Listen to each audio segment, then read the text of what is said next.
My name is Jeff. I don't do this late anymore. Oh, son of a gun. Hello, everyone. It's Friday again. It's Friday again. The week is. Hold on, Hey, you played back as well. It's back. You played back brilliantly. Excellent. Yeah, we're back Friday night again here for another couple of hours. Well, a few hours tonight. So hopefully we'll sit around and entertain you for a bit.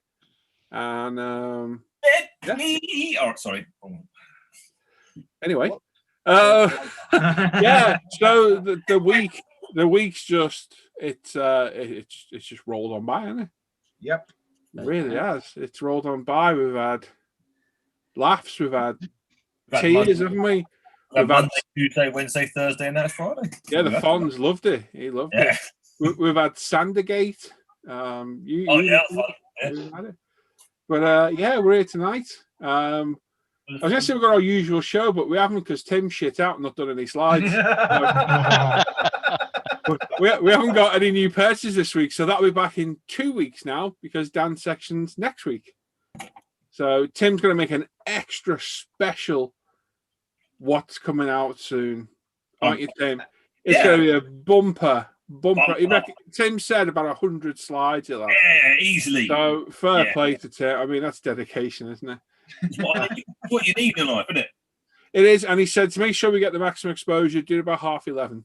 And, that's it. We'll be just fine. So that's it. Obviously, we've not got Dan's section because Dan was last week. So tonight we've got Luke's interview. Luke was there. He's vanished. He's gone. I didn't run away. I was just posting the links, mate. Thank you. I need to do that too. I'll do that in a minute. So yeah, Norman's going to interview Lou and put him through his paper. Lou? Who the hell's Lou? Lou. I don't know. Change Luke's name to Lou with an X. That'll do. It's close enough. Lou, okay. Luke, yeah, Norman's going to interview Luke. So stand by for that. If you need to have a sleep at all, that'd be an ideal time. We've of course still got what we've been buying with Simon, whose section is still open. Feel free to pile on there and add all your stuff on there. Oh, you shut it, have you? Alan, go and open it.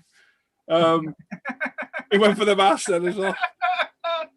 And we've got questions to the crew with Mr. McNeish.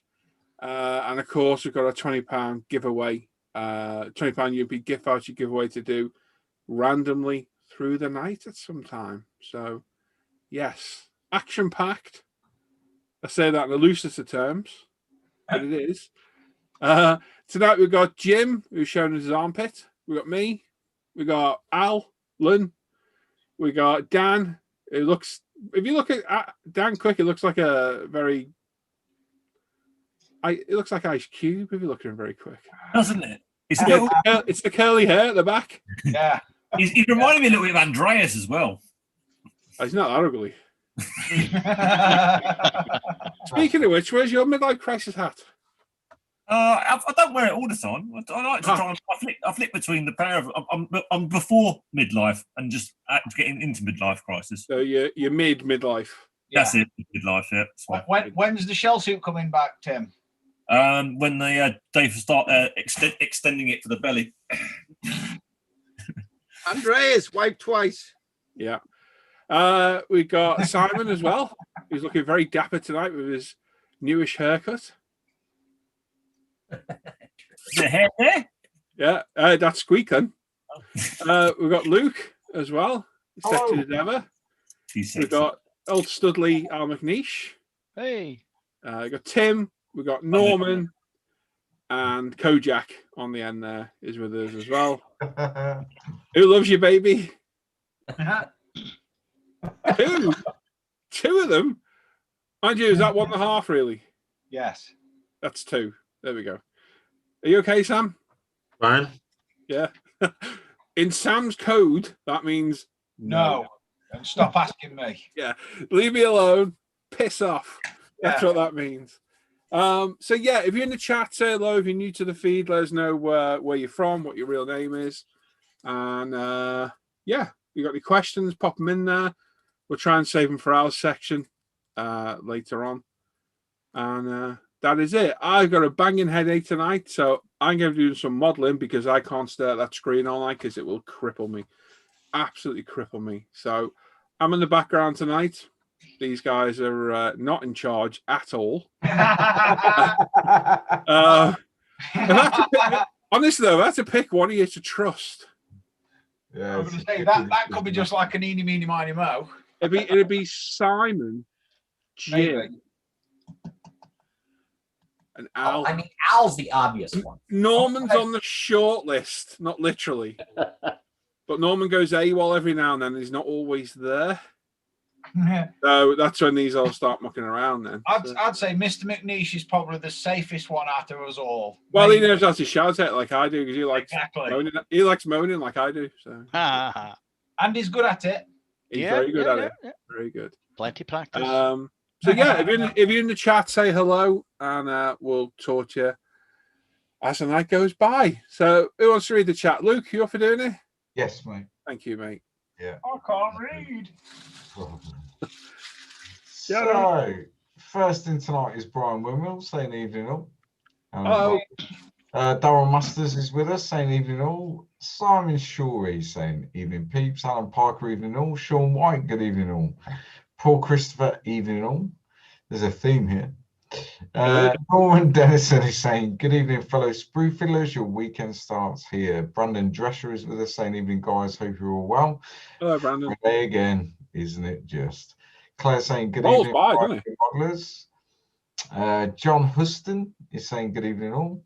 Hello. Santo, that's a new name, isn't it? It is, isn't it? Yeah. Where is it? Santo's saying Santo good- Claus. Santo, not Santa. Santa Monica. Yeah. Good afternoon from Canada. Hello, mate. Whereabouts in Canada are you? Mr. Jamaica, Tim eh? Clark is saying good evening all. David Gilmore is saying good afternoon. Dan Craig is saying yo peeps, and youth would say, as the youth would say, I'm with you. Mr. Patrick McGeever is with us saying good evening everyone. Darren Masters, how do these Fridays come around so quick? Got a furlough. Mental, isn't it? Honestly, it's not just me though, isn't it? Friday's just they're here. It's Yeah, like it's fine. again, Just rolls on by, mate. it rolls on by. It's a pain in the arse. It Adam really saying, is. afternoon Can I just people say, I'm hope you will- disappointed in you lot. Really Why? disappointed.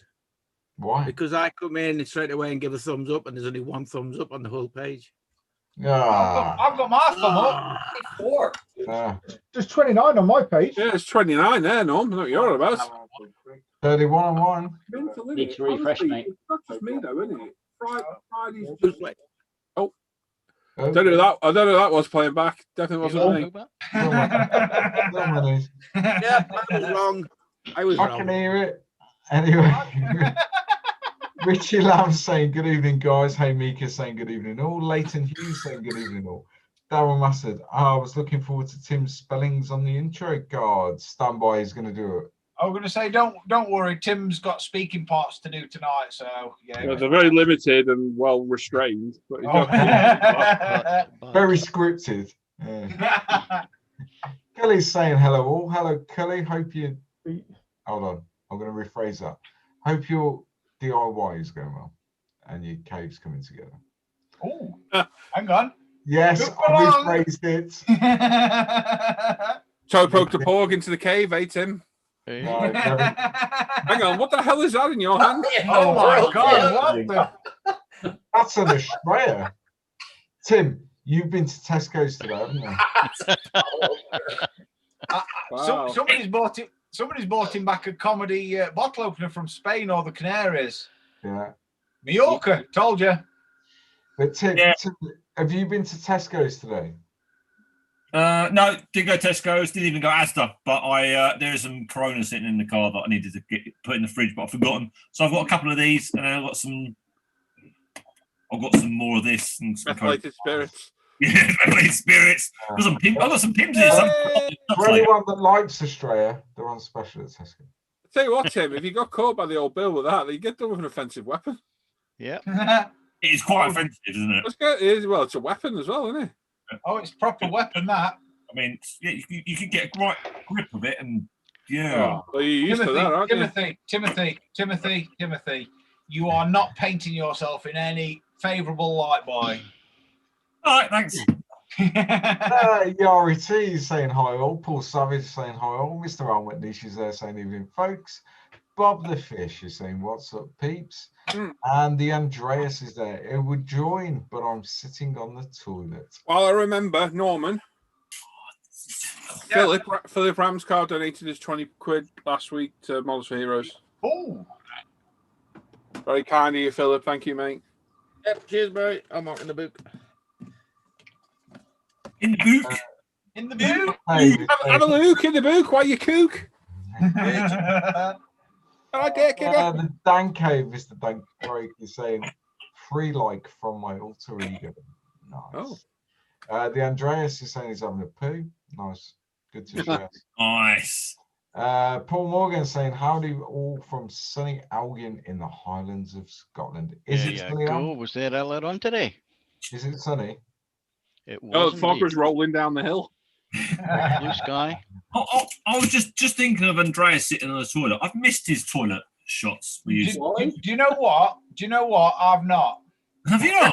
That could really be taken a different way, couldn't it? Toilet shots. Yeah.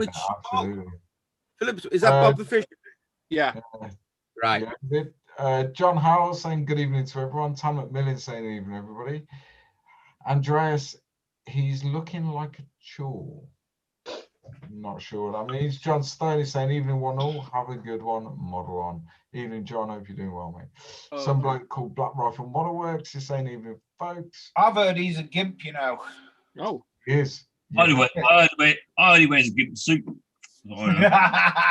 Only on Saturdays. I've heard he swears prolifically over the airwaves. Oh, he's a right. That is true also. 43, hi guys. Digsby James saying hello all, trust you are doing well. Welcome back, Dan. Thank you. Excuse me. Malcolm Plum is saying evening, everyone. Mike Mounts is with us, Scaly Model, saying evening one and all. Good evening. Hello, Mike. Andreas is saying he had a haircut today. Nah, Dan, you look fine. There's a bit of a bromance going on there. Santo's in again, saying hi from Canada. Hello, Santo. We know you're there, mate. Whereabouts in Canada are you? Jan Loftus saying hi, guys. Hope you're well. Paul Morgan is saying don't forget the like slides. Yeah, hit the like button. It helps the YouTube algorithms and gets us promoted. Digsby James saying laugh out loud. Carl Roberts is saying evening all. Mike Tynan is in saying hi all. Hope you are all good. Not too bad, Mike. Mike Tyson's in. Wow.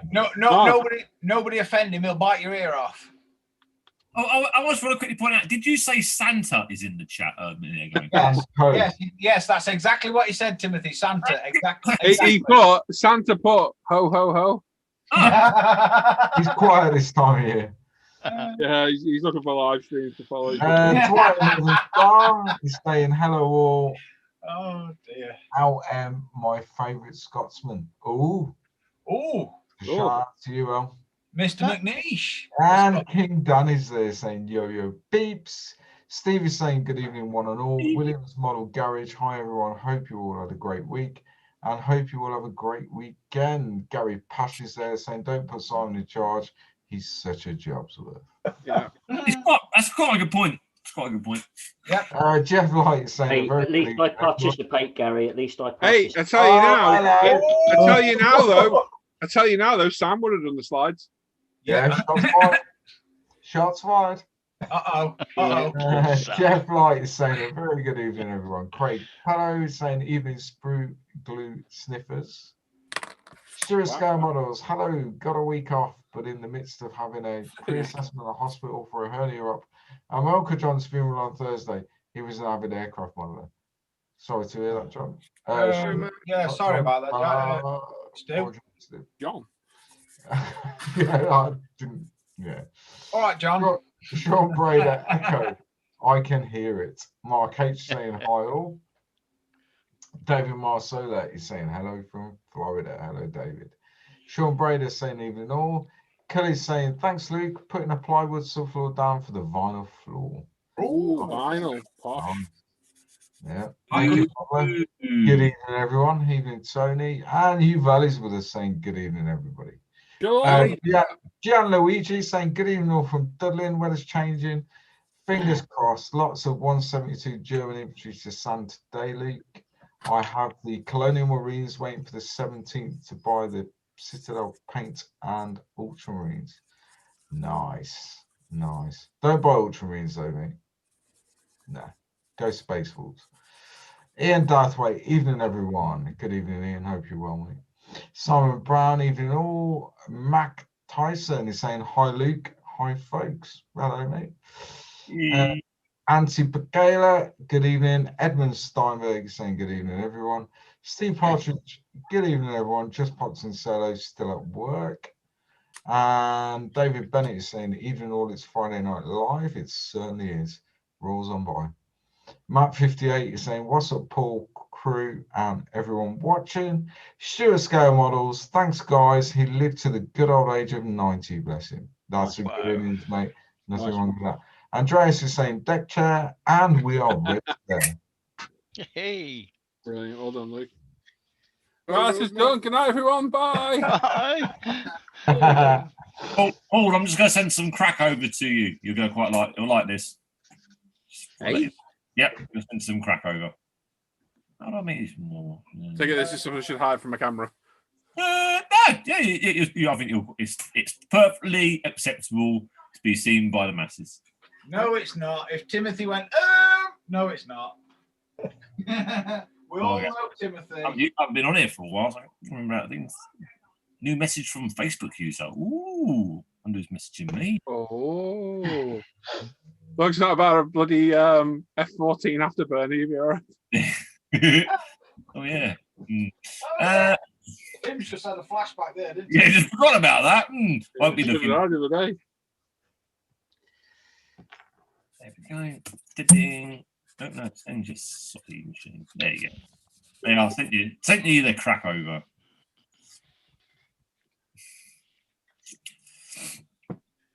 Bench. Taking forever to load. One of them slow evenings. It is. Right then. What should we do first, you think? Oh, someone's a pot noodle. Better Yes, sort that out quick. No, it's a pot noodle crisis. Yeah. Pot noodle crisis.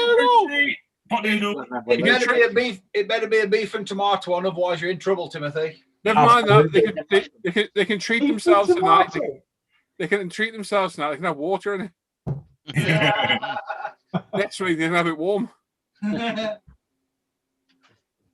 I concur, Dan. Beef and tomato is the only pot noodle. Oh, I don't know. It's got to be curry all the way. The curry's quite good. The old Bombay Bad Boys is all right. Yeah, Oh, yeah. bad boy. You want to cry for a bit. Oh, terrible stuff. All healthy. How was your McDonald's today, sir? That was nice. Very nice. Even get your centre five guys. I had one of their. Yeah, it's in the middle of town, Dan. That's the problem. And make the effort. Yeah, but when I can go in and sit in there, because there's nowhere to sit. It's a mile to walk from the car. It's ridiculous. It's all beer cold. Hang on. You can have a double patty with fried onions. That's your main burger. For the walk back to the car, you can get yourself a nice beef hot dog with some Cajun fries. Just walk back. A crack escort collie, Tim. Excellent. Oh, it's 143rd. Oh, is it? I didn't spot No, that. yeah. Oh, no. I've got that scheme for the Subaru. What, the crack one? Yeah. It's really nice on the Subaru. So what a shame that is. Yeah. Oh. Well, it's racing 43. They might do it for 24th. You never know. Maybe. Cheers, though. Yeah. That's a cool looking scheme, but a bit different. Yeah. Very cool. There's with me, chicken and mushroom. I agree, Claire, all the way. Right then, what we'll do one section now, and then we'll do Luke's interview. Oh. So that's how we feel every Saturday, Luke. Yeah, fair one. Luke's like, yeah. Who are you interviewing tomorrow? No one, buddy. I'm working tomorrow. Oh no! Oh, no. Oh, You're gonna let your viewers down. That's no good. Yeah. I'll do it for you. Give me a link to your StreamYard. Yeah. Hello! Yeah. Because I'm not stupid. I reckon Tim would do an interesting live stream Yeah. Saturday afternoon with Tim. Is it does taking a pee count as the live stream? Yeah, Yeah, I do that. yeah, he does it. Yeah. As long as your mention's got an X with it, you're all right. Yeah. Yeah. Who have you got next week then, Luke? Let me have your details. So next week, which is going to be the 15th, is Mr. Mike Mountain, Scaly Models. Ah, Yeah. excellent. And then on the 5th of June, Yeah, so there'll be a couple in between, but on the 5th of June, we're going live twice. We're going live at 3 in the afternoon with Yeah. Malcolm Charles. And then 10 o'clock at night, we're going live UK time with Gil Mondragon. ah, okay, a double ender for you, eh? Mm-hmm. Twice the pleasure. Excellent, sounds good. So heading over to Luke's channel tomorrow. Not tomorrow, you know that. Next week. There'll be the first part of the Husky build series up this weekend, so Ooh. go and check that out. Your Chernobyl die is looking good. The figures. It's getting there, mate. There's a lot to do. But not being a figure painter, they look good. Yeah, they look especially burnt. Yes. Yes, with red faces. Yep. Guess what caused that? Makeup. Embarrassment. Pot noodle. Simon, do you want to do your bit? I can do. Yeah, I'm ready when you are. Go on then, mate. Yeah, sure. Yeah. Right. Let me just get the screen sharing. Sorry, Simon. Digsby James is saying, do a ride along, Luke. Yeah, you could do a ride along interview. Need to get Tim on for that. Tim's coming on a ride along once the world stops burning. Yeah, I'm looking forward to that. I'm actually looking forward to doing that. As our management. The film crew have nothing to do with me that are following me around, though. All right, just let you know that. Right, I think we're sharing. Let's crack on. So first up this week, we have Mr. John Patrick Houston with some Zero primers, pink, black and grey, some alligator clips for holding parts of painting, 3 bottles of AK dust and dirt, deposit effects, 1 ultrasonic cleaner from Amazon, and a 1/72 Fuga CM170 by Special Hobby, and it's got Irish markings. Oh, that's good. Irish? So it says. Irish Irish markings. marking. Oh, yeah. Oh, yeah. I thought that green, white, and orange was actually Indian. No. Oh, so Indian's just the roundel, isn't it? Isn't it? The green, white, and orange. So yeah. Yeah, cool. There you go. Looks good, doesn't it? I like. Very nice. Very nice. Next up, we have Mr. Sean White next. Oh. He's not really much of a sci-fi builder, but love the look of these Moderate ED209 kits, and mine turned up this week. That does look pretty cool, actually, I have to say. Yeah, it's very cool. Robocop. Very nice. Oops. He also got himself a Veteranus auction win, the Tamiya 124th Morgan 44. Very nice. It's a nice car, that. He also has been working away close to Southampton for most of the week, but he managed to finish early one day and pay a local model shop a visit. The Corvette was in a clearance bin of damaged box kits. He's also been looking for the RC213 fork set for a good few weeks online, with pretty well everyone being out of stock, so I was well chuffed to find these guys had a set. Very nice indeed, mate. It's unusual for a rubber box to get damaged. Yeah, not. He says very sarcastically. Yeah.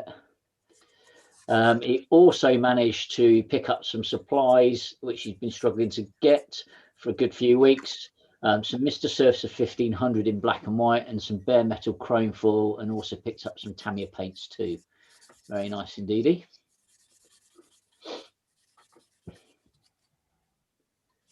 Next up, we have That misses to pedal faster.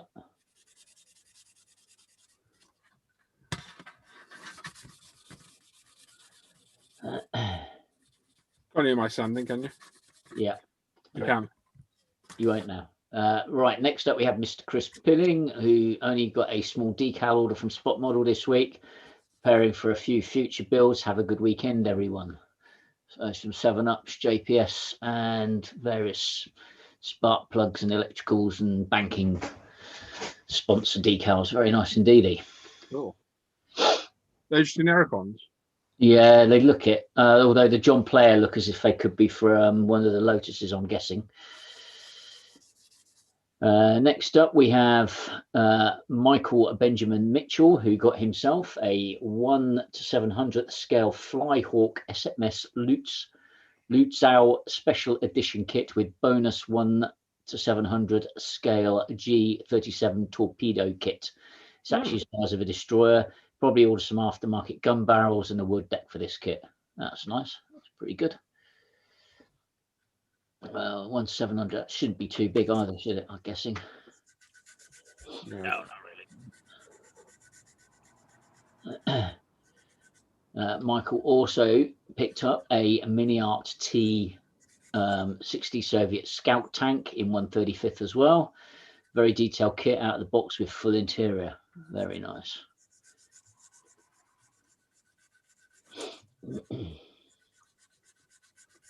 Next up, we have Mr. Steve Partridge. First up, for a bit of fun, he got himself a toilet. Very nice, mate. I'm sure there was something similar in Jurassic Park. Could be an entry in the film and TV build. Yeah, I'm sure we'll find somewhere to fit it. And he also got himself a Meng 1/48th Boeing F-14E Super Hornet. That looks nice. And finally, Tim, Where have I seen that before? Yeah. he really doesn't know if this is a good idea, but not seen anything like it before. He's got himself a 1/200 Revel bucket wheel excavator 289. Very nice. And there's actually one painted on one of the other just forums. look at the dimensions on the box. I'm gonna say, Steve, however big you think it is, it's bigger than what you think. It's a meter long. Greater than the meter, yeah. It's not. It's not like, oh, it's a meter long like a submarine. Oh yeah, no. It's a meter long, and then like it's this high, and then it's all rigging, and it's great though. It's a good kit. Pre-paint a lot. I would pretty much pre-paint the whole thing on the sprue, build it, and then touch up little bits. Because once you start building the frames, you never get back in there to paint it again. And I'm guessing once he's half finished it, you can put it on Veteranus to sell. Exactly. See, you got the right idea there. He's a funny man. Sorry, Tim, I couldn't resist that, mate. Next up, we have our very own Mr. Dan Scattergun. He got this one off his mad friend Sam, which is the German E100 walkie thing with guns on it. That's it. That's about right. Very nice. A Mauskopf. Very nice indeed. That is going to be fun to build. What are you going to do it as, Dan? Out the box, or are you going to do it a bit future? Is he there? He's gone. No. Oh, no, I don't like that one. Yeah, no. Not like it. Next up, we have Mr. Dave Allen, who got himself a, which he's been after for a while, managed to snag this kit for a while now, Tamiya 124 911 GT3. Oh, that's a great kit. That's a lovely car, yeah, great kit. And he also managed to get himself another sought after Tamiya kit, the 124th Tom's Toyota Supra. That's nice as well. The decals are going to be fun on that for you, though, mate. Enjoy it.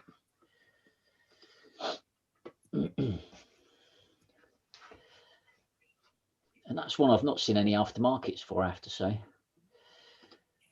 Next up, we have Mr. Mark Ewing, who got himself an Airfix 124th Hellcat for 80 quid. Is that good? Are they expensive? That's a very good price. I saw that at the show a couple of years ago. It did look really good, and it does look big, but it's not actually as big as what you would think. Not that big an aircraft as you compare to. And I'd say I'll keep getting tempted with getting that one. Ah, Nice looking plane. It did look very it good. looks Didn't nice. it? They showcased it at Telford. Yeah, Mm. very nice. And he also got himself a 12 pack of different. I'm not going to click on the individual tapes, but I a want 12, to see the tape. Yeah, I a want to see the 12 tape. pack of different sizes of painting tapes, very similar to Tamiya tape for 11 quid. Be Both from a careful with that. rainforest company. Yeah, be There you careful go, with Paul. Just for you, Paul. Okay. yeah, be careful with that stuff. Doesn't bleed. Yeah, you got to be a bit careful. And he got himself some AK British Sand Yellow as well. Ooh. Very nice, Mark.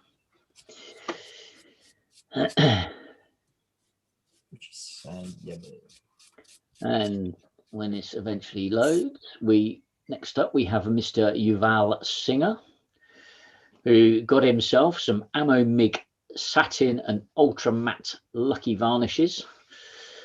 I'm sure there's a joke there, but I'll refrain from doing it. Oil brush buff, alclad steel, polished aluminium, chrome, stainless steel, gold, titanium, polished brass, and magnesium. Very nice. Be careful with those varnishes because they're a bit crap. Yeah. Like most of the MIG ammo range of stuff. Unlucky. Especially those standards they're bringing out soon. That's Yeah. why they need to copy everyone else. Dodgy. He also got 6 metal loops for sculpting, 2 angular brushes, Talons Van Gogh oils. I'm not going to read out the colours. And Why not? have a happy good weekend. Green, Viridian orangey, Indian red, blue. Azo yellow deep, Azo red deep, carmine, and fellatio blue. Oh, Oh, wow. Wow.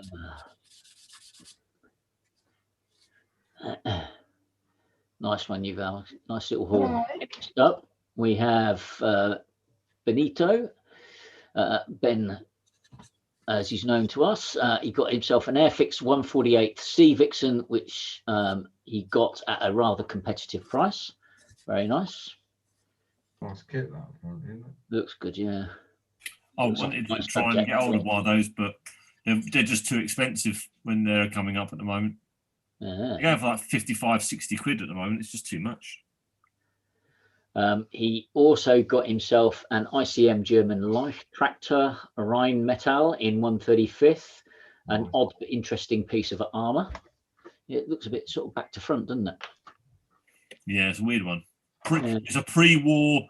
It's one of their tractor turned into a tanks that they sort of did at that sort of pre-war. So they got around not building tanks, but they built those instead and then stuck guns on them. Ah, makes sense. That's why it's got its name. Yeah. He also got himself an Edward 148th Tempest, a Revell Sopwith Camel, and Revell SE5A for the Home Defence Collection, all in 148. Very nice. I like that Tempest.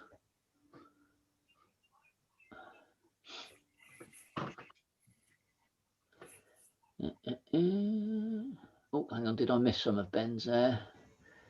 Yes, I did. Sorry, mate. Let's go back. He also got a 148th Bristol Bulldog for the Home Defence Collection, a 148th Italeri MiG-23, which will be done in the DDR scheme, and finally a 148th Airfix Bristol Blenheim for the Battle of Britain Collection.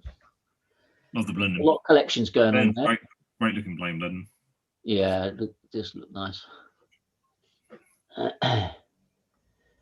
Next up, we have Mr. Dan Edmonds, who got himself some Star Wars Lego, bought during May the 4th promotions from the Lego shop. Very nice, Dan.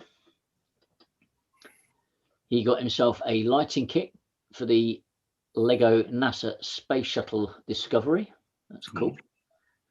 That will look good. And he got himself some fresh supplies of masking tape. You missed a bit of Lego then. Did I? Where? There. Oh, so it was like his first picture. Sorry, it flicked really quickly. Then I was like, oh, sorry, my bad. Everyone's a critic. I'm trying to get hold of some Lego at the moment. Just waiting for something to be sorted. The Amazon bus has some on good deals on it. What Lego are you after, Tim? The biggest one. The Millennium Falcon. Yeah. Oh. Yeah. So You know they're on sale at the Disney shop at the minute. how are they? They're down to 5. They got 20% off. Really? That's pretty Yeah, good. seriously, actually. they're down to $5.50 on Disney. That's actually pretty damn good for That's Disney. really good. I had an email today, and I was like, oh, Oh, yeah, that's probably the best price you'll find it for. Yeah. What's in my $5.50. cabinet I can sell? Yeah. Next up, we have Mr. Dan Croak. When he said he was not buying any more kits, he really meant it. But then he did buy the Hasegawa 124 Scooby-Doo and Pretzer 1997 Portugal. Very nice. He also bought the Hasegawa 124 Subaru Legacy 1993 RAC Rally. And then some stuff turned up from Ammo, some oil brushes and shaders. No sanders included. Good man. Think not to.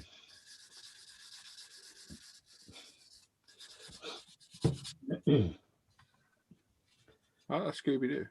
Yeah, it is nice, yeah. Next up,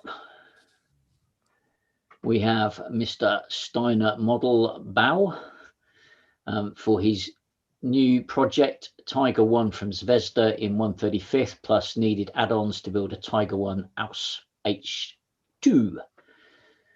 So that's the tank itself. These are the add-ons, I'm assuming. So it looks like it's a turret and gun with a steel barrel, metal barrel. And he's got some upgrade bits as well for the kit. So I'm assuming that's the, is that wheels? Well, Stage bins. Looks like another gun actually on there. Just a full PE detail. Like, open that up, it's like a box of horrors. Is it? yeah. Lots of extras to add to it. And it looks like some metal tracks as well. Very nice.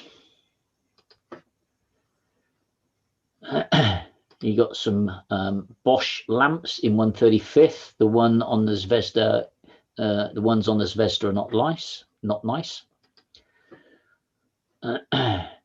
And he also got himself some towing cables as well. Very nice indeed.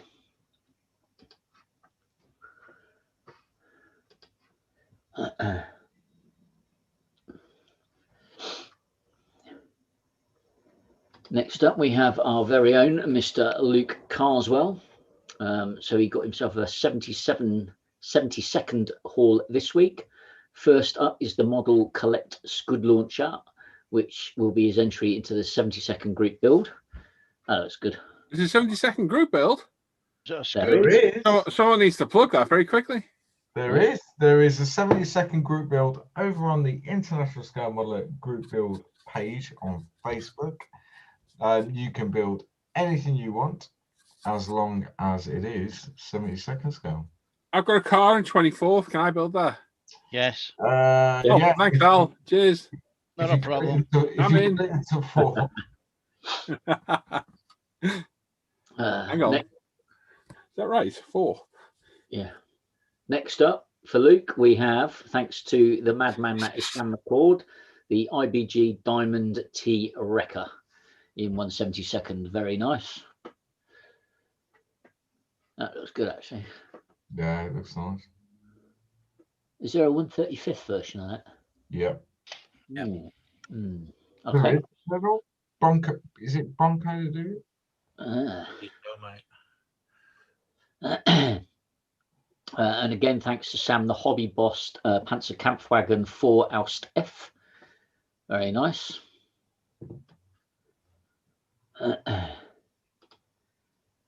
He got himself the Model Collect Fist of War E75 Rhein Tochter R1. That was pretty cool. They look really great, them. Yeah. That's going on a die with a missile coming out of it and all sorts. So. Oh, that'd be good. Look forward to that. Is that going to be a video build, Luke? No. Oh. Well, that's a bit disappointing, isn't it? Yeah. Oh, you do the rockety bits. He also got himself the Aoshima JG SDF heavy recovery vehicle. That's cool. Ryoshima armor kit's quite good. That one looks very good for the scale. I've not built one, so I don't know. proof is in the pudding, but yeah, it looks very nice. Okay, cool. And lastly, the IBG Chevrolet C15A. Very nice.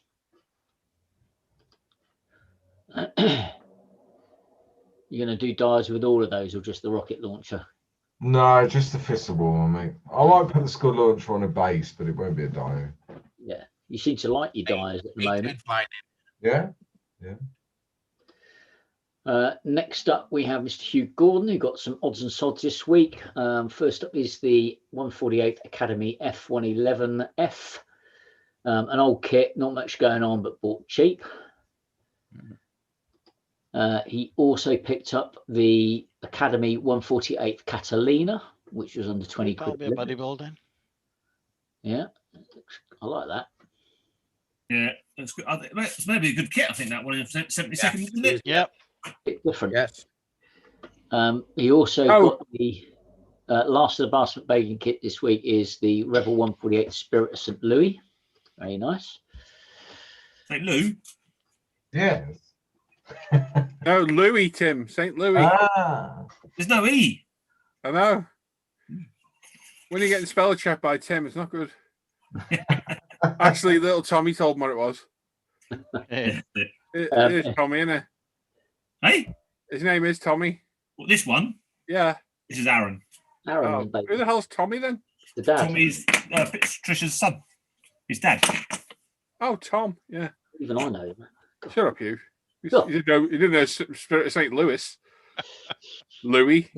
Oh, look at him. He also got himself some single blade cutters and some tape. Well done, Hugh. He sat there. He sat there now thinking, "God, there's a terrible smell around here." The baby, I mean. Yeah. Poor lad.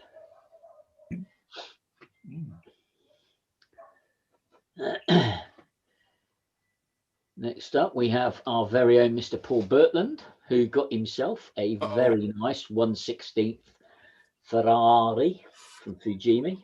It's a 288 GTO. It's a lovely kit, that. Lovely Yeah. car. Lovely car. It'll look good in green. Yeah. He also Yeah. got some more.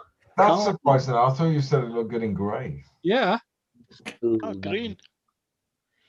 No, red or yellow. He also got himself a Revel 125th Hearst Automobile Cutlass and a 1/16 Highboy Roadster. That looks quite fun. What's the, Blackheads forever. I love that. That's cool. Yeah. what's the engine detail like on it? Is it any good? I only had a quick look through the box. It looked all right. It's 40 quid.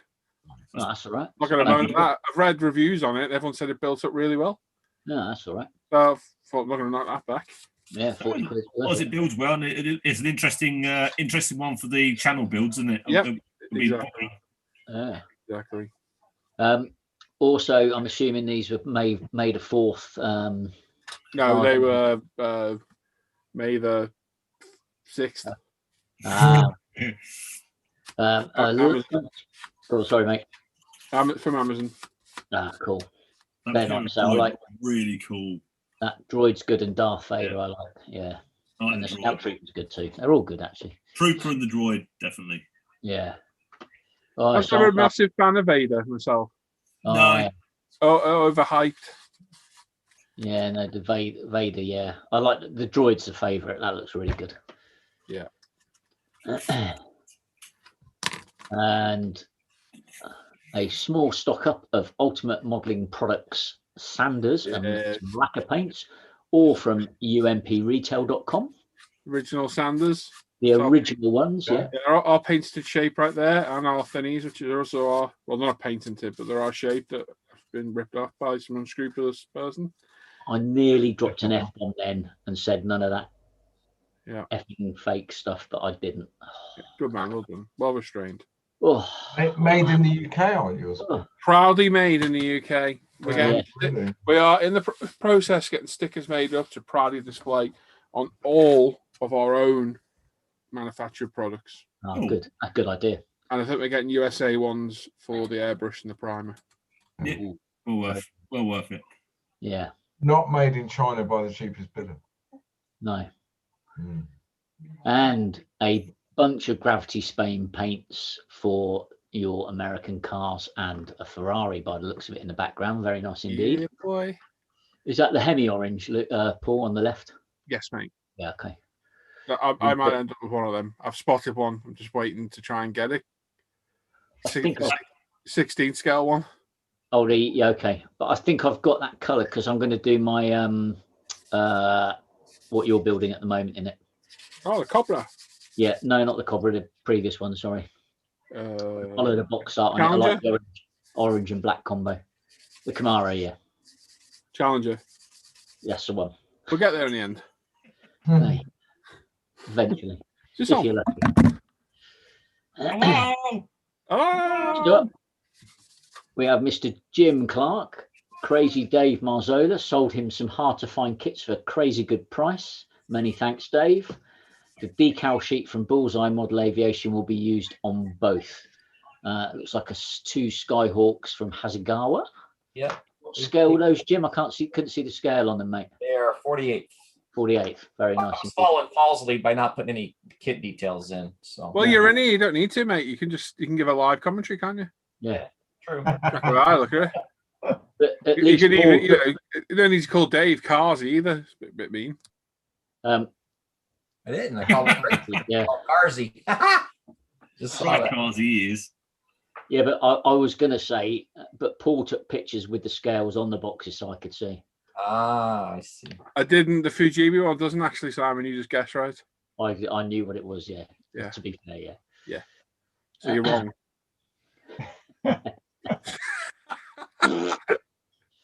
Next up, we have Mr. John. Have him, Jim. Hey? I don't know. Alan said something. He's being cheeky as always. Newest addition to the collection, and its next is the AFB Club 135th scale IDF Shop Cal and Dalet. That's cool. That looks pretty cool, actually. Yeah. Yeah, it's very That's a cool. lot of parts, but a very cool tank. Yeah. That's nice. Very nice. Good.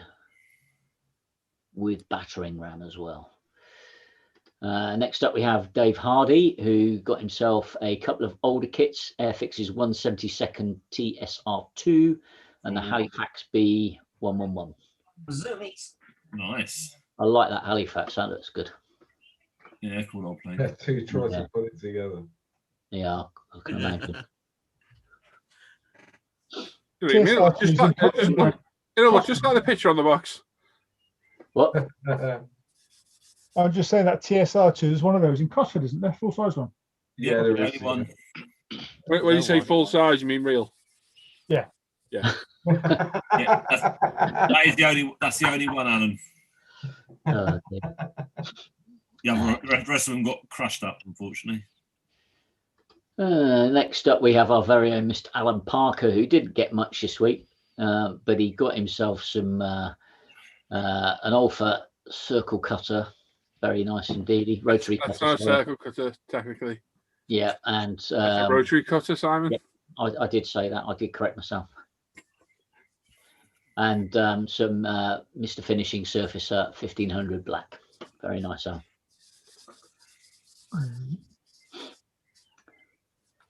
And you can cut some rotors with that. Notice you didn't buy anything this week, sorry. Oh, You're on a buying ban, that's why. I'll tell you what, And it's cheap. it's saving me a fortune at the moment. So, and last but not least, our very own Mr. Timothy Iverts, who got himself a very beautiful Wingnut Wings Samson. Very nice indeed. I like that. In 130. Was that for the popcorn, was it, Tim? Yeah, Good What's on you, going mate. for? I've got that £100. That's good. Pretty good from Yeah, Wingnut I Wings. was the only one that bid on it. I might have been able to get a bit cheaper, but that's the one I've already built, Ah, and I haven't got the box for it. So I sort of bought it for the box, but also I really like the kit. So and seeing as the one I got a bit bashed up by a small child. Yeah, it's a good kit. It's a really nice kit. So happy to get that again. very nice. Beautiful. And that, folks, is it for this week. Excellent. Well Well done, done. Simon. Nice stuff there. Very nice. Well done. Good. Have we got any chat to read before we? Everyone just commenting on the purchases. I've seen Daryl saying, "Why would you buy the Lego Yeah, why would you buy the Lego one when you can get the Bandai one? Well, why would you buy the Bandai one when you can get the Lego one? Yeah, it's Lego, mate. Lego one's bigger, and you can play with it. And it's Lego UCS. So worth more money as well. Don't it's a sort of subject with me, that one. Yeah, it is a bit, isn't it? Why did you move then? Yeah. Oh, you moved house. Yeah. That's about it in the chat, really. All right, We're just commenting on what people have been buying. How are we doing on likes? So there was we're 31 on my screen, 114 watching. So that's not very good. 31. Come on, we need more than that, Pete. Yeah, people need to hit the like.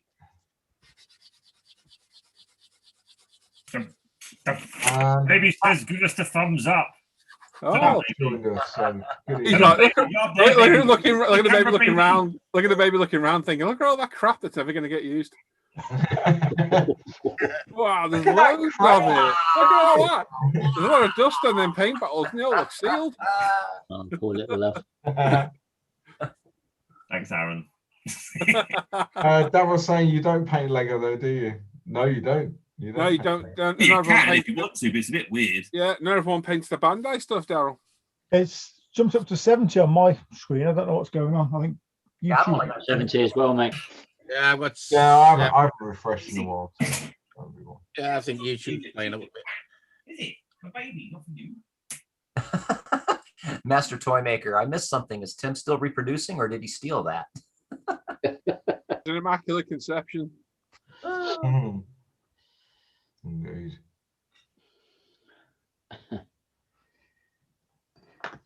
Right then, Luke. Yeah.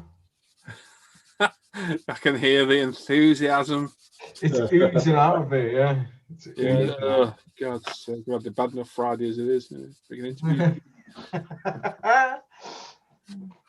Right, Norm, are you ready? I'll be gentle, you Luke. You'll be fine, bud. Yeah. Right, so we're going to hand you over to Norman. Before we crack on, because Paul Morgan's posted it 3 times now, I think, asking what's the conversion kit on the Porsche 124 kit? Alan might know. I haven't got a clue. The conversion kit on the Porsche 124 kits. I'm not sure what he's on about there, to be honest. He was on about the wide wheel arch kit or something, I think, earlier in the chat. Wide wheel arch. I'll scroll back up and see if I can find it. Can you elaborate a bit more, Paul? Please. Right, I'm going to go to Norm. He's going to put Luke for his paces now.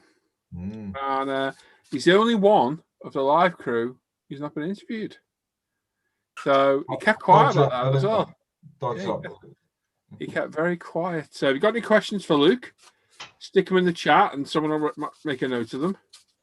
Preferably modelling related, not medical. I've got a boil on my arse.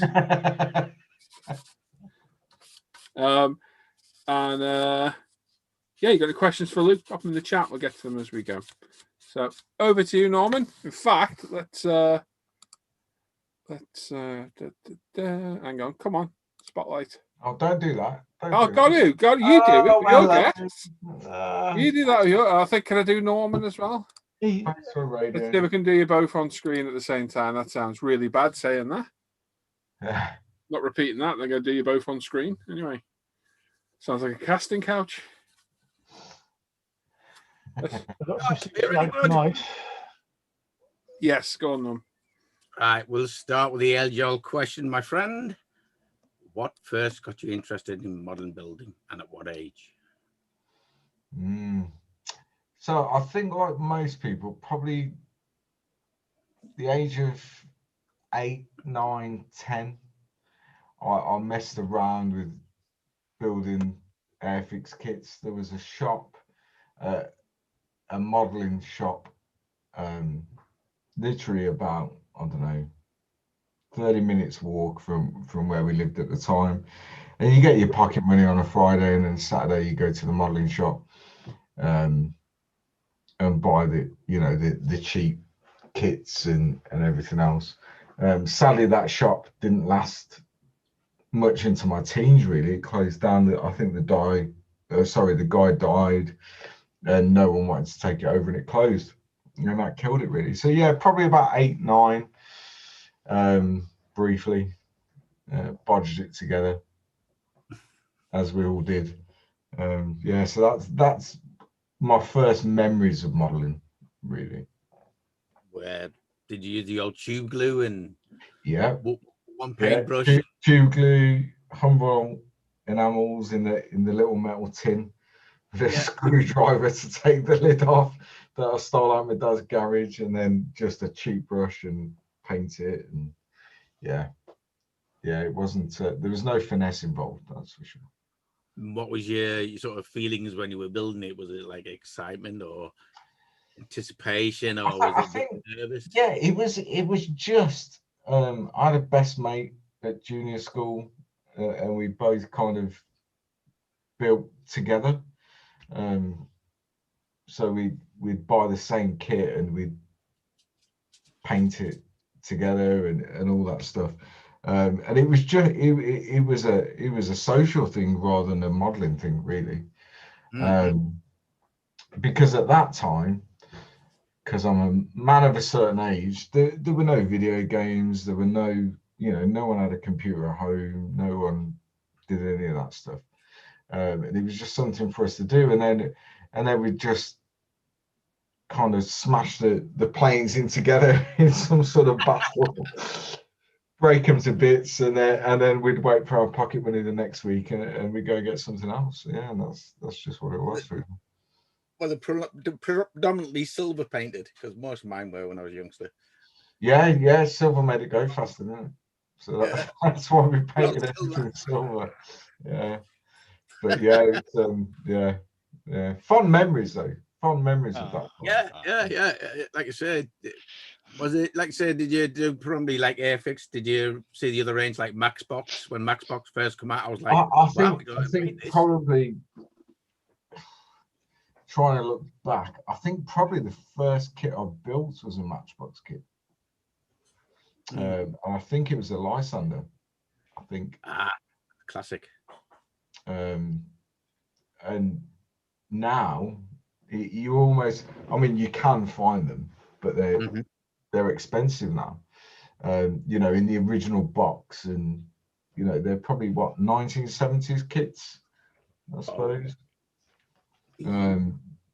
But as a non-aircraft builder, that's a kit that maybe one day I'll revisit, pay over the odds for it, and build a Matchbox Lysander. I think everybody should go back to Matchbox and build one. I mean, there were cracking kits for the time, because basically it was coloured plastic and you didn't have to paint it. You just basically stick together and put decals on, and wow, look what I've done. I think at that time though, and being that age, you didn't kind of have any appreciation for what you were doing. It was build it, paint it silver, like you say, because it goes faster if it's silver. Smash them into each other, really. That was what we did. Did you invade your mother's kitchen for like tools? The little vegetable knife, the little in the drawer. At that time was probably, I'm trying really hard not to swear, was probably really blunt anyway, because it was just that knife that every mom had in the drawer. So you'd steal it, and then by the time it went back into the kitchen, it'd be covered in the old polystyrene tube glue, and it's just knackered. But stole that. I used to get constant bollocking for nicking my mother's the all-purpose knife that was a screwdriver. It was a wood cutter. It was a hole chipper. You name it. Yeah, it did everything. It did everything, and it made models as well. It made models, mate. It made some good models. Did you probably work on a bench or a table, or did you use a? Literally sat on my bedroom floor, putting it together. There was no, as I say, there was no finesse about it. There was no skill involved. There was no anything. You'd put that kit together in an hour. You'd literally cut it off the sprue, glue it together, paint it, and within 2 hours you're playing with it. That's what. Nothing's changed then. No, it's pretty much the same now. Yeah. Basically pushing the wings back into places you were painting it because they kept dropping out. Yeah. The paint almost became an adhesive. Yeah. Did you carry this on through your school years, or did you chop and change, or? No, I mean, I can remember sort of early senior school. And so I don't come from a family that had a lot of money. We didn't have a lot of money growing up. We were fed, clothed, looked after really, really well, but we didn't have a lot of spare money, you know, for toys and that sort of stuff. And I can remember going to senior school at the age of like 11, 12, and Warhammer was a thing then. It was kind of getting more popularity. And a lot of the rich kids, as we call them, they probably weren't rich, but they just had a bigger disposable income than we did. We're starting to get into the Warhammer stuff, but it was expensive. Yeah, you know, it was expensive, and my parents couldn't afford for me to have that sort of stuff. Yeah. And my best friend, who I was bashing the silver planes together with and stuff through junior school, went to the same senior school. So what we could afford was, and everyone in the chat will probably remember them, Airfix used to do a box set of soldiers, 32nd or 35th scale, I can't remember. They were great. They were the plastic soldiers on the base. Yeah, British, Japanese. Yeah, so you get like the 8th Army, you get the Africa Corps, German paratroopers, you get all We used these. to play with the little 172 ones, the little dinky little ones. I used to play with them a lot. Yeah, so we decided, because we couldn't afford to get into or our parents couldn't afford for us to get into the Warhammer stuff. So we were buying these sets of World War II predominantly soldiers, painting them really, really badly, pretty much like my finger painting is now. It was quite similar. And then we made up, and I wish I'd kept it, we made up a book of rules. Yeah. Because we could see what the Warhammer guys were doing with their rule books, and you know, you hit on a 6 or you hit on a 5 or you roll the dice or whatever. So we raided every board game between the two households to steal the dice. So it'd come to Christmas and they'd be trying to play a board game and there'd be no dice in it because we'd stolen them.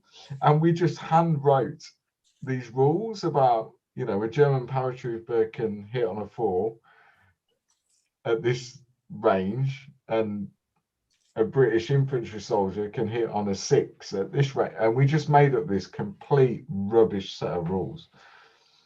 And it was pretty much one step of throwing marbles at stuff. And we used to place them out on the carpet in the bedroom. We'd have a knackered 1/72nd scale Spitfire that we'd thrown out the window at some point and set fire to, and we'd use that. And we developed over months and months, we developed this set of rules, predominantly to suit ourselves. Depending on which box set of Airfix soldiers you bought, they were the elite. They were like the special forces, so you'd write the rules for them because they were, you know, they were the nuts. So yeah, we did that until probably, I don't know, 13 maybe. And then life takes over, so we left that behind. Yeah. So you like say you've got up to the age now, you'll have taken a break from modeling because, like say, life comes along and thingies and all that. What, we won't go into any of that because I don't want to put you on the that sort of thing. But what really got you this thingy when you came back and you thought, maybe I'll revisit my childhood? Was it you saw something in the window, or was it just you know, you saw something like a magazine, a model kit picture, or? No, it's very strange. I mean, I left it all behind. I never touched a model kit or anything for years and years and years during the military. I was in the military for a long time. Went all over the world and had a great time, and some bad times that go with it. I was a frontline soldier, So certainly, if anyone looks over the last 20 years at where frontline soldiers have been and what they've been exposed to, then I left the military, joined the police. Pretty much straight away. There was like a, I don't know, 6-month gap. And in that 6 months, because I'd left the army and I was still being paid by the army, I just did what most squaddies do, because you treat it as leave. So you're in the pub at 12 o'clock until it closes. And that's what I did. Joined the police. And if the truth be told, probably about a year, 18 months before I left the military, there were some issues raising their head. I didn't recognize them. The army chose to ignore them because I was leaving anyway, so I'm not their problem. And there were issues raising their head. And I make no secret about it at all. There's videos on my YouTube channel about it, and that's why I'm such a big supporter of Models for Heroes.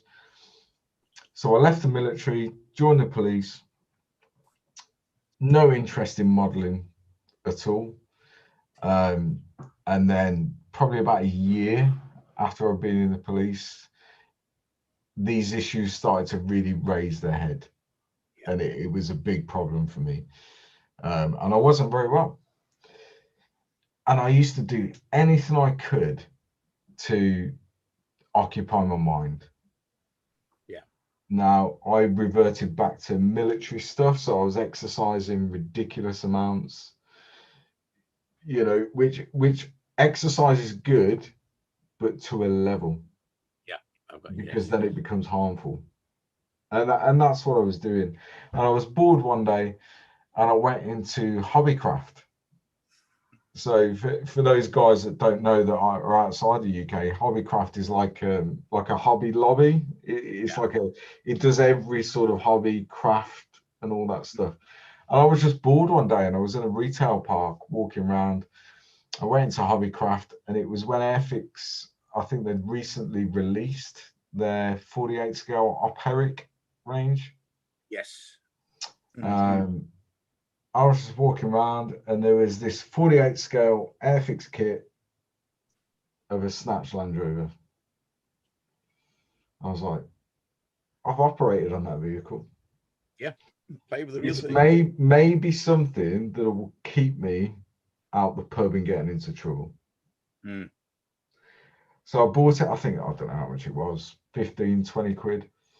Bought the paints, and the only paints in hobbycraft at that time were the Tamiya XF range. I didn't know any better. I thought you could brush paint those. You can't, but I didn't know any better. So I bought a couple of paintbrushes, bought the kit, bought the paints that I thought would, you know, enable me. And I did it, and I built it. And something clicked. I don't know what it was, and I still can't really explain it, but something clicked. I made a really bad job of it. You know, I'm trying to brush paint it with Tamiya acrylics, and yeah, it didn't look good.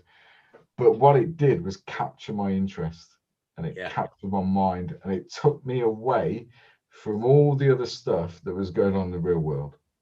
I was like, this is a thing. I can't explain it. You found a release. Yeah. And then I went out and I bought the rest of the range, the Jackal, the Coyote, the Wimic. I bought all of them. Because bearing in mind at the time, I was spending anything between 60 to 100 pounds a day in the pub. So for me to go out and buy the whole range, you know, I was fortunate enough that I had those financial resources to be able to do that. And what it did was kept me out of the pub for a long time, which kept me out of this trouble, which we won't go into. But yeah, it just captured my interest. And that's where it all started, really.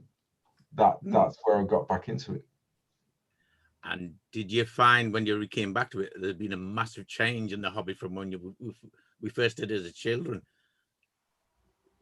The range of paints had changed, or the items had changed. Yeah, Music had massively. changed. I mean, I could never say that I was massively into it as a child or, you know, early teens where I knew about the paints and I knew about stuff, because I didn't, you know. But when I came back into it, and I kind of went onto YouTube and all that stuff. And I'd been putting this stuff together for about a year, probably.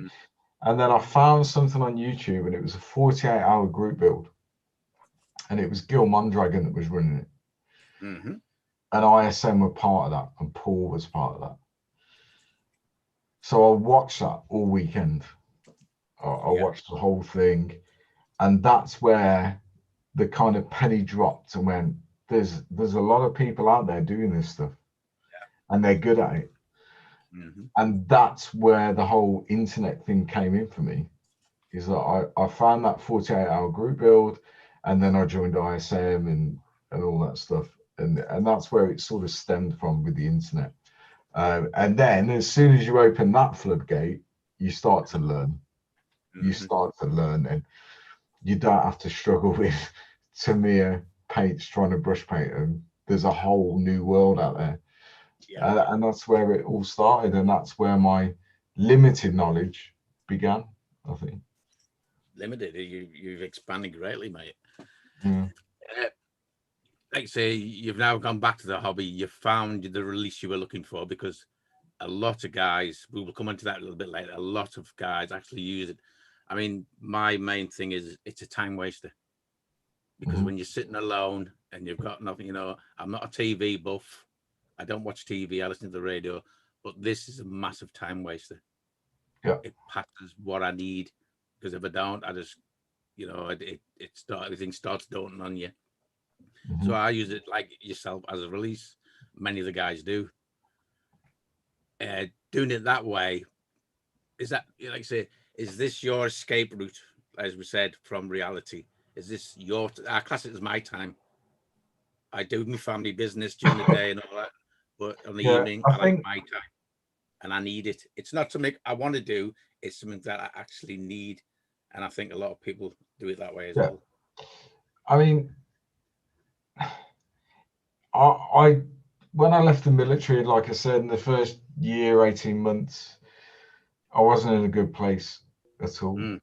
I'm not a big guy, you know, I'm 5'6", I'm tiny, but I am quite broad, and that's as a result of being in the military for such a long time and lots of physical training.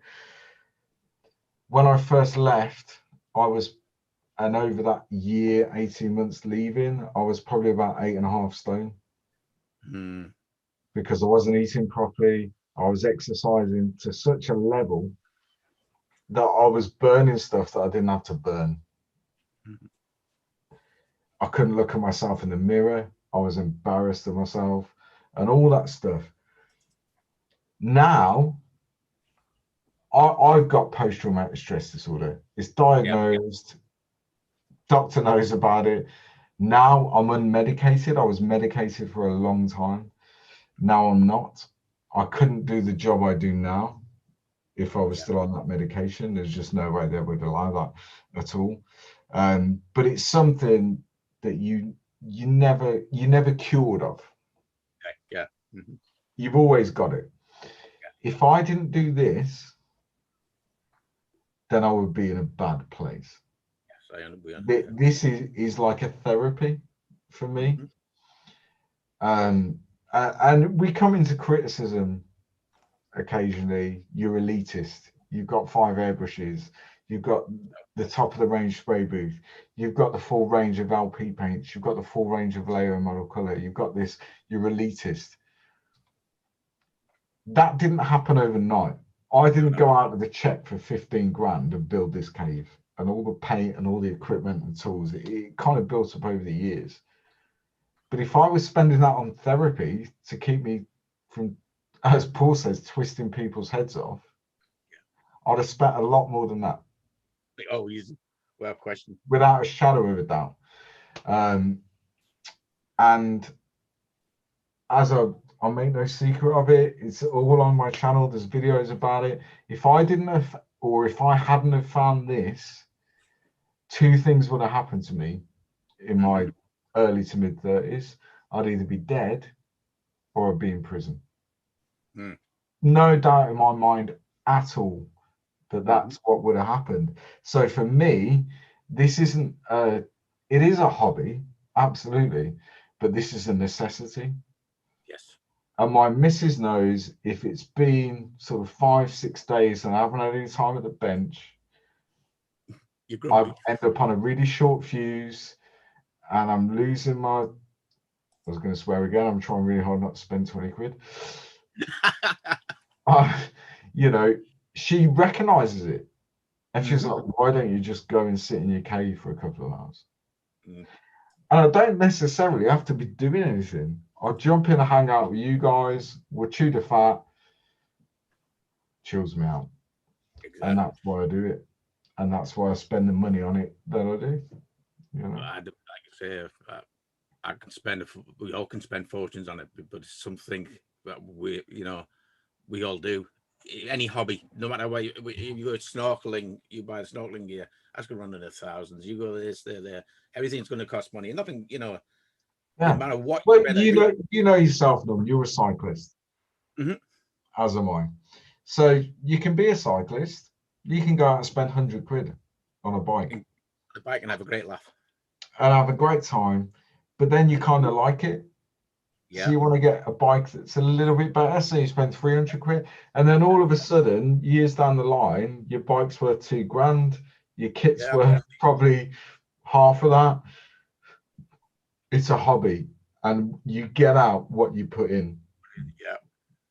And for anyone that's watching, that's not elitist.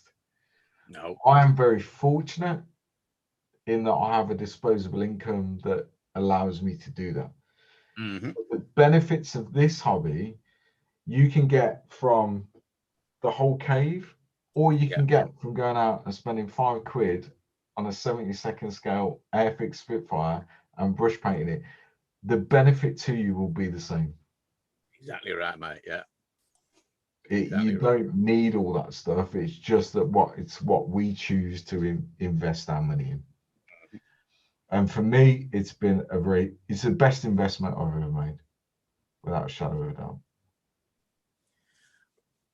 Going back to your military, has your military influenced what kit you built next? Because you know that you've been in helicopters, you've been on APCs and stuff like that.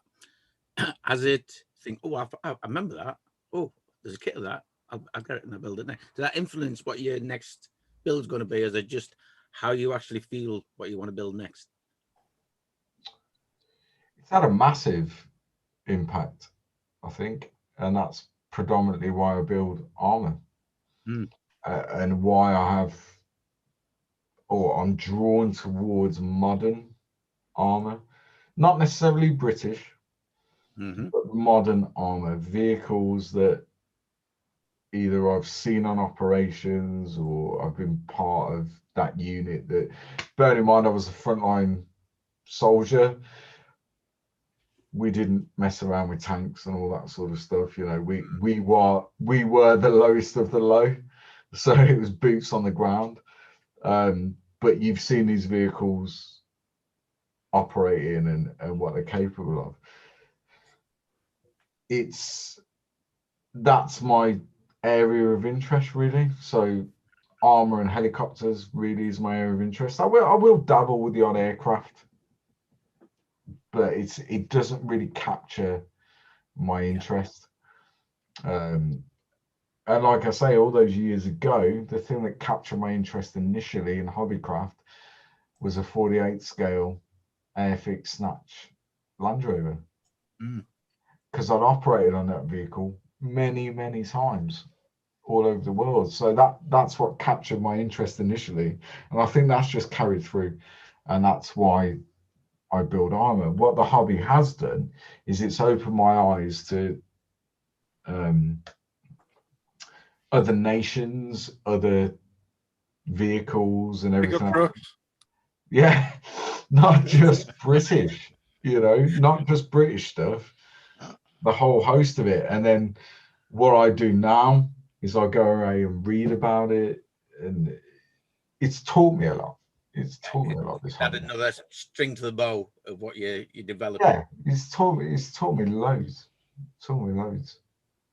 Talking of your man cave, I mean, we've all got one, we've all built one.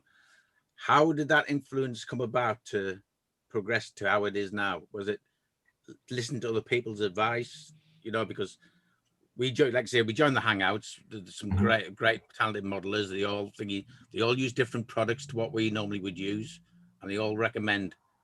So as your cave sort of developed along them lines of what you find other people are using and find that works, or has it been something that, well, I can move that there, or I can do this? So I think probably I made the mistake that every modeler makes. When you come back into the hobby, you go and buy kits, don't you? Yeah, you buy kits, yeah. Because it's shiny and the box art looks good, and you go and buy kits. And I didn't have the tools to put them together, really, or not put them together to a standard I was happy with. And as I say, when I kind of found out about modeling on YouTube and the internet and everything else, was through the 48-hour group build that Gil ran, that Paul and ISM were part of. Then I found Paul's channel, ISM. And Paul did a video years and years ago, and it was like a look at his bench and a look at his tools and what he uses. And I mean, that's obviously changed massively over the years. Yes. But for me, that was a starting point. That was like a template of what I needed to be able, in my head at that time, to be able to produce models like these guys are doing. Still haven't got there, and probably never will. But that was a starting point where I then stepped away from buying kits and started to buy tools and paints and all that stuff. And that's how the man cave started. And as that process went on, I just needed somewhere to put it, obviously, because you're buying all these tools and everything else, and then it comes from here. But what I absolutely love, and it happens now and again on ISM, is there'll be a post, show us your man cave. I love looking at other people's work areas. And that doesn't matter whether you've got a whole room, or whether you're working on a dinner tray on your lap in the living room, because that's how we all started. So I love looking at other people's stuff. And it does give me inspiration. You look at someone else's bench or cave or whatever, and you go, oh, I could do something like that in my cave. And it just goes from there, really. Now, your display case behind you, you're talking about your first time when you come back after you've done all your military stuff and all that. Can you actually see a change in how you've progressed from your first model that's in that to the last model you put in there? Are you because we all are our own worst critics. I mean, I get badged to hell for not finishing kits, and I just laugh at people, thinking, but I'll do it my way and my way of my time. See, and I've actually got a number of but when you do finish a kit, though, you finish it really well. That whip it was awesome. Whip it, Go whip it out again, for God's sake. I'll whip it that one. Even worse, I've got another one painted. Whip it. Can you actually see from your first model in your your display cabinet there to the last one? Can you actually see a progression and what you've done? Got worse. Because a lot of people find it difficult. They keep getting worse. Yeah, getting worse. Sorry, just that. I don't know. I don't think I can, because every build I look at, I critique it. Yeah, everybody do. We all do. So I don't think I mean, I can't remember the first one in there really. I can't myself probably see if I'm getting better or not, because every build I do, I critique it to death. Yeah. And I think it's a double-edged sword. It's important that you do that because that's how you learn. Exactly right. But at the same time, don't beat yourself up too much, because that can kill your mojo for the next. You know, it's a very delicate balance. Looking at kits I built years ago that are in there and kits I'm building now, there probably is an improvement, but it's not an improvement I can see. I think really you're better to be judged by other people. And where we can see it actually, because I've seen it in your figures that you posted up tonight. Because you said you could never do a figure. I remember you, I think it was last year, I can't do figures. They were that nice, mate. But like I say, you did modeling, but you've now changed. You've gone into Warhammer, back to Warhammer, haven't you? Because you're enjoying the figures now, and yeah, you're learning the Warhammer painting from other. You like I say, you learn from other people. You look at YouTube and all that. You've got a number of friends in the Warhammer community. Yeah, you're going to you've set up a base, a game table, and all that now. Yeah, got all of that. Yeah, building the terrain and everything. Yeah. Has that added another outlet for you? Is it added a new string to your bow because you learn it's different techniques? Figure painting is a lot different than getting an airbrush and going, there you go. Yeah, absolutely. It's a totally different thing. I think that came about. So my crewmate at work, he's on and off over the years painted Warhammer figures. Not to play the game, just he likes the figure. He'd get one, he'd paint it. He's very good at it. And then we started working together and we're talking about the modeling and everything else. And we're like, why not? Let's have a go at the game. Let's build an army. We're in lockdown. We've got nothing else to do. Let's build an army. I approached the Warhammer stuff probably from an armor point of view. So I'd weather stuff and I'd chip it and because as far as I'm concerned, if you're playing a war game, they're at war. They're not going to look pristine cartoon-like. Now, a lot of the Warhammer painters, the really good Warhammer painters, they go with like this edge highlighting and they're very good at it. And I'm not taking anything away from them, but I approached it in a different way. And then I started posting stuff on a couple of the Warhammer pages, and then you get almost bombarded with like, wow, how'd you do that? And it's like, well, predominantly I'm a scale modeler. I build tanks. And this is how we build tanks, you know, we chip it and we weather it and we do all this stuff. And that's where it's all come about, really. This kind of, I don't think the two genres, the game is something different. You know, the game is, you've got to invest a lot of time into that to learn the rules and stuff. But the actual modeling side of it, they're not mutually exclusive. And I think the Warhammer community, and that's what's happened over the last 8-10 months, are interested in what we do with the weathering and the chipping and all that stuff. But we can learn a lot from them. Exactly. Yeah. I've learned a lot from them with figure painting, for example, and how to do the highlights and how to do the shadows and how to use different mediums to do different stuff. I think at the moment it's paid dividends for me, really, in the figure painting stuff, because I've said for 2 or 3 years what I wanted to do was get into diorama building.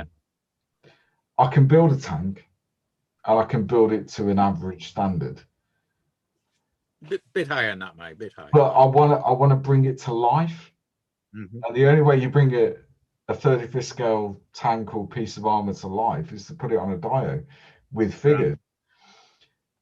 But I try and paint a figure, and I paint a face, and it looked like a melted welly, you know. And then, as good as your piece of armor is, you're detracting away from it straight away, because when someone looks at it, their focal point is the person, or the eyes, you know, and the eyes of that face and all that stuff, which is something I really struggled with. But getting into the Warhammer stuff and the way they do it, you can learn, you know, and they can learn both ways. You know, the two hobbies are not mutually exclusive.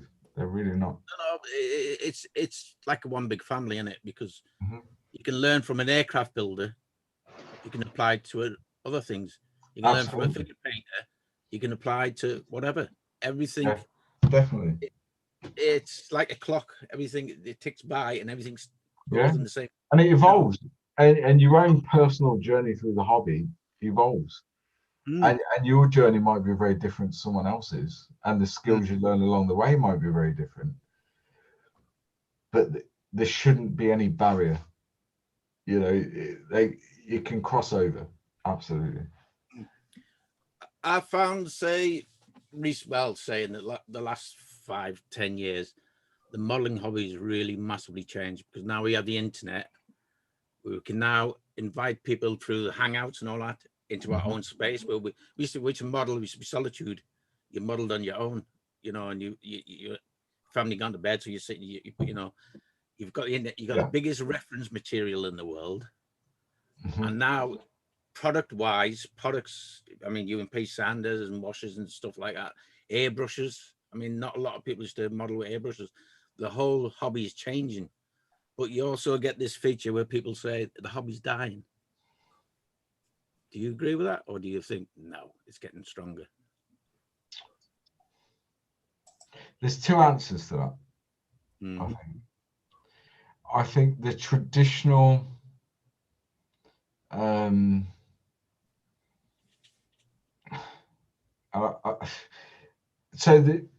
I'm not slagging off IPMS. I'm not, because there's some fantastic builders and modelers in that world.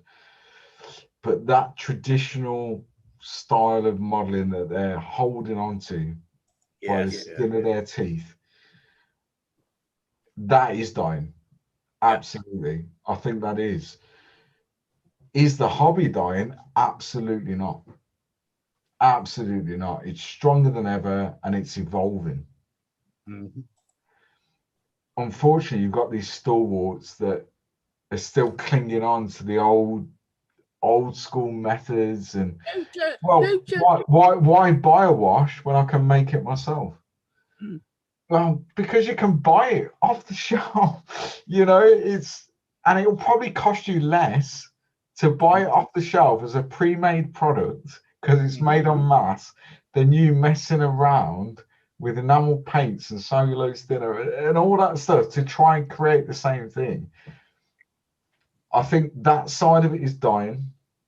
I think because new generations coming through, the way the world is now, everyone wants almost like an instant result. Now, what you're never going to get with modeling is an instant result. You know, I look at, for example, and I keep going back to it, your Whippet. For example, is it the Meng kit or the tack-on kit? The Meng kit, yeah, it's the Meng. I've got the tack-on one, but the Meng was better kit.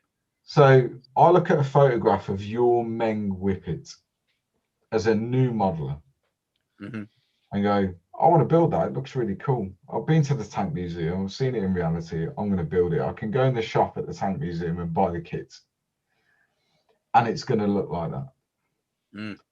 Well, guess what? No. It isn't. No. Because there's years and years and years of experience and practice and mistakes and all that stuff that allowed you to build that kit to the standard it is.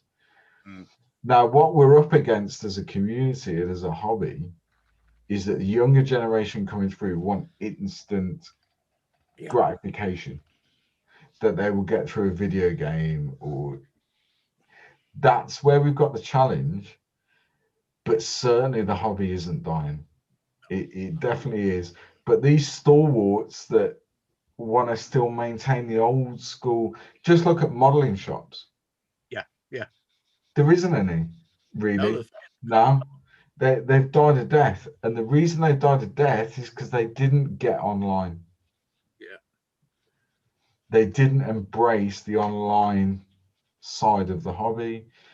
change that was coming, which And it killed them, you know. And it's been said before on IPMS websites, well, no one watches YouTube.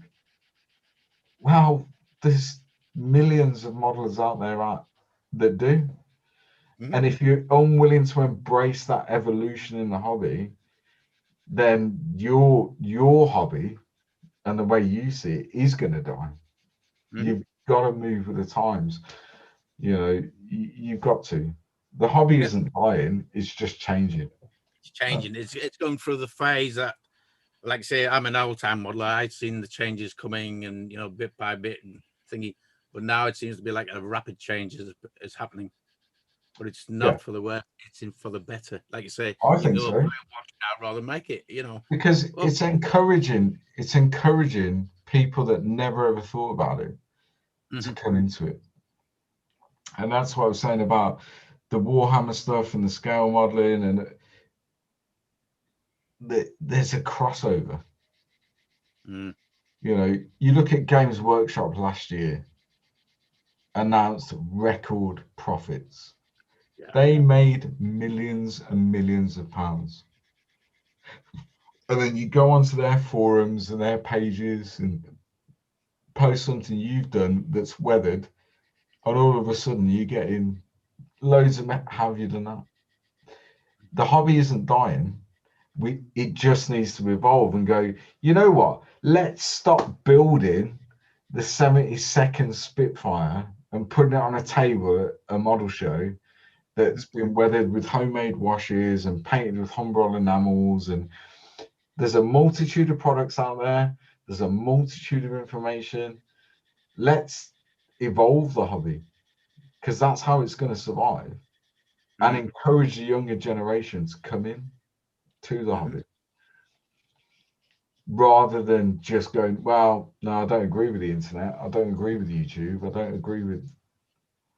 Okay, but your hobby's going to die really soon. Your hobby, not the hobby. Your hobby is going to die really quick.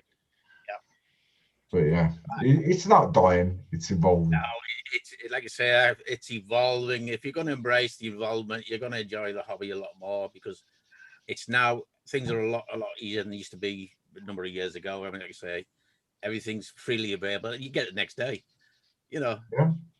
If I can order something on Amazon, as any of us can, at 9 o'clock in the morning. It'll be by 8 o'clock at night. Yeah. Well, I've got to go 13 miles from my nearest model shop now. Yeah. It's just changing. It's changing. It's not dying. It's changing. Talking of models, have you ever been sort of you bought a kit? You've probably done it for the box art or a particular subject you want to build. Have you ever been intimidated by a model? Because a lot of people say oh, I can't do it justice. That's the one, thing I kind of stand when people say, I say, well, if you can stick two bits together, you can build that whole kit. But you build it your way, because you're not the same modeler. Because oh, look at how he produced that. No, yeah, but you're not that modeler. And at some stage in his life, he went, oh, look what he's produced, but he wasn't that modeler at the time. Have you ever get a kit where you look at it and you're going, whoa, it's way beyond my scope. I can't build this. Yeah. And this will probably upset you. Yeah. I look at kits now. I've got kits in the stash that at the moment I wouldn't attempt. Because going back to, we're our own worst critics. And some of these are quite not in the in the car modeling world. I mean, they go for ridiculous amounts of money, some of them kits. But in the armor world, for me, 100 quid that's an expensive kit. And I want to be comfortable that I can do it justice. And yeah, I do get intimidated by kids. Pigeons. Intimidated by the pigeons. Yeah, but I do, yeah, and I've got and one that springs to mind straight away is what you guys got me for my birthday, which is the military fire truck, 35th scale truck. The truck. That looks so good. It's a fantastic kit. I've looked through the box. It's an awesome kit. Whether my ability is ready to tackle that or not, Easily, is something that I need to. We're all our own worst critics, aren't we? Yep. And you can almost scare yourself out of a build, really. So dioramas is something I wanted to really focus on this year, and get good at. Well, not good, but get competent at putting a diorama together. I've done a couple. The one I'm doing now is going really, really well. There's still a lot to do on it, a lot to do to get it to where I'm happy with it. But if that goes well, then I've kind of cracked that nut then. Yeah. That I've given myself the confidence to be able to do a diorama. That sort of kit is next year. You know, because it's a big, detailed build. So, right. yeah. You talked about your struggles and that and thingy, but you're an ambassador to a great cause, Models for Heroes, which helps a massive amount of people. Really does. You were asked if you could be an ambassador to help Malcolm Childs and all for the great work and all them do. How did you make you feel? Did it make you feel, you know, I can give back what I've gone through, what I've learned, what's happened? I can help these other guys. I can remember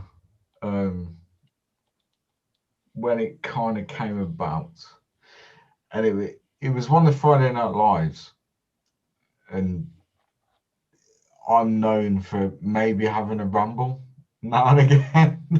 If someone gets, yeah, shut up, Tim. If someone gets me on a subject, and I think it was leading up to one of the auctions. It was a Friday night show. We were leading up to the auction. We're a few weeks away from doing the live auction, and I just put my 2 pence worth in about Models for Heroes and what it means and how beneficial it is and all that stuff. And it wasn't. I don't think it was Malcolm that saw it, but it was someone from the Models for Heroes committee that run the charity that saw it. Then I get a message on the Saturday morning from Malcolm asking or inviting me to a video call with him. And I was like, oh, I've probably said something wrong, or, you know, and straight away. How drunk was I? What did I say again? Yeah, what did I say? Oh, no. Anyway, we had this video call. I think it was on the Saturday afternoon. And I was invited to be an ambassador, of which I am one of 3, I think, ambassadors for the charity. So it blew me away, and I had to go and sit down and speak to the missus for a little bit, and I was like, I'm not sure whether I'm the right person, really, because I am a bit abrasive.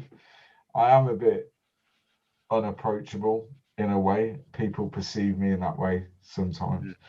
I personally myself, I've been through a bit, and you've always been the most approachable person, other than the rest of idiots that I hang about with in here, obviously. But I don't find you unapproachable at all, Luke. I think personally, from my perspective, that you are one of the better people of the world. Let's say, as much as you don't want to admit it, you are. Your bedside manner can be, you know, a little up and down, let's say, but it's the nature. Honest. It's honest.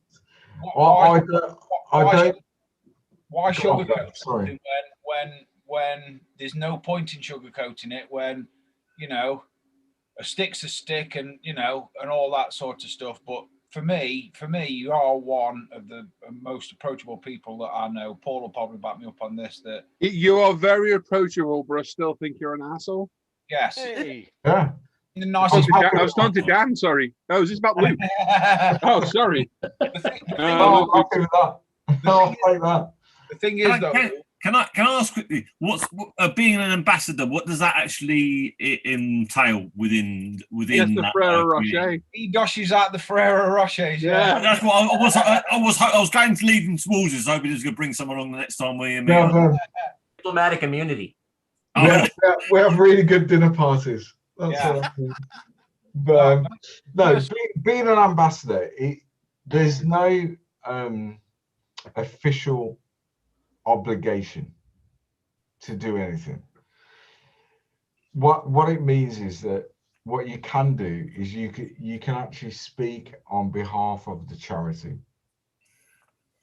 So, you know, Malcolm has started this charity from ground zero. There was nothing, and he is a busy guy. You know, he probably works for a charity 17, 18 hours a day, 7 days a week to maintain what it does. Being an ambassador, there's no official obligation. What it actually means is that when you're in and around the community and elsewhere, you're able to talk about the charity and the benefits of it and what it does. So, for example, when I'm at work, I wear a Models for Heroes pin badge on every set of uniform I've got. My shirt, my body warmer, my jacket, and people go, what does that mean? And if I'm going to a mental health patient, for example, I can talk about it and the benefits of model making. If they're a veteran, then I can signpost them through the YouTube channel. And there's been numerous people that have just seen the armband or wristband as I'm building something. What is that? Signpost them to Models for Heroes. And that's what being an ambassador is about. It's not an official thing. It's just about promoting what it does in any way you can. And that's essentially what it means. Well, you're definitely perfect for that role.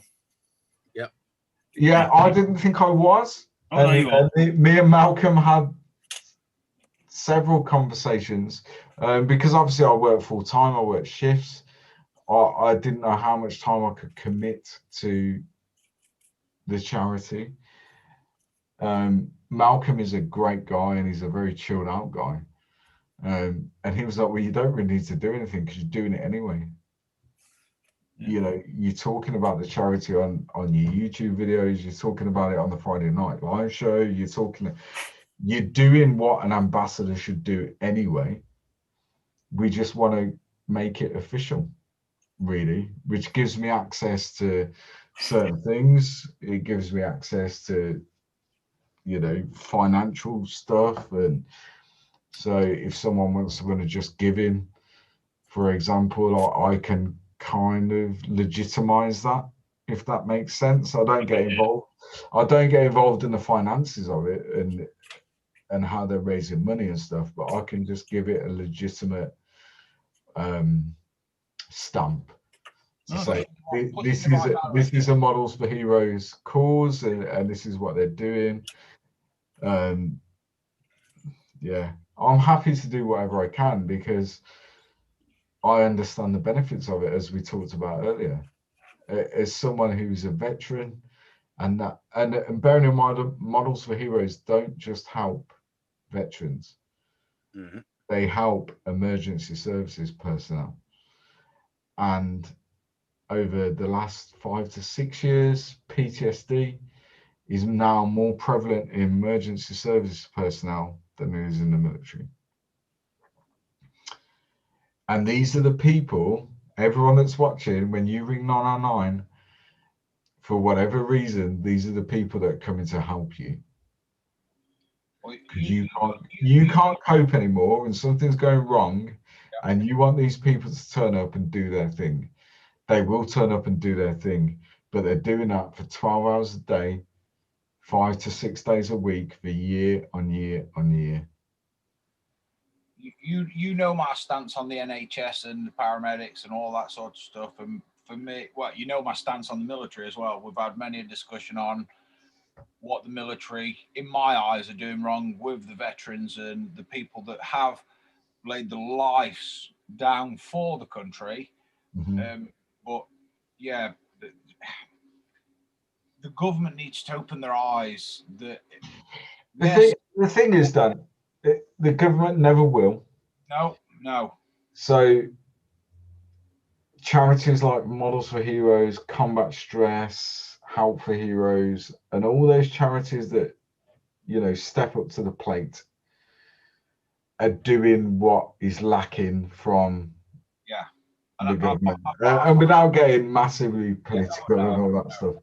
And that's why I'm very proud. I was very shocked to be offered that position, if you like, because I'm just a guy that sits in my cave and you're not just a guy that sits in your dodges plastic tanks together, you know. And to be offered that opportunity to represent Models for Heroes was massive for me, but something I don't or didn't take lightly and still don't take lightly.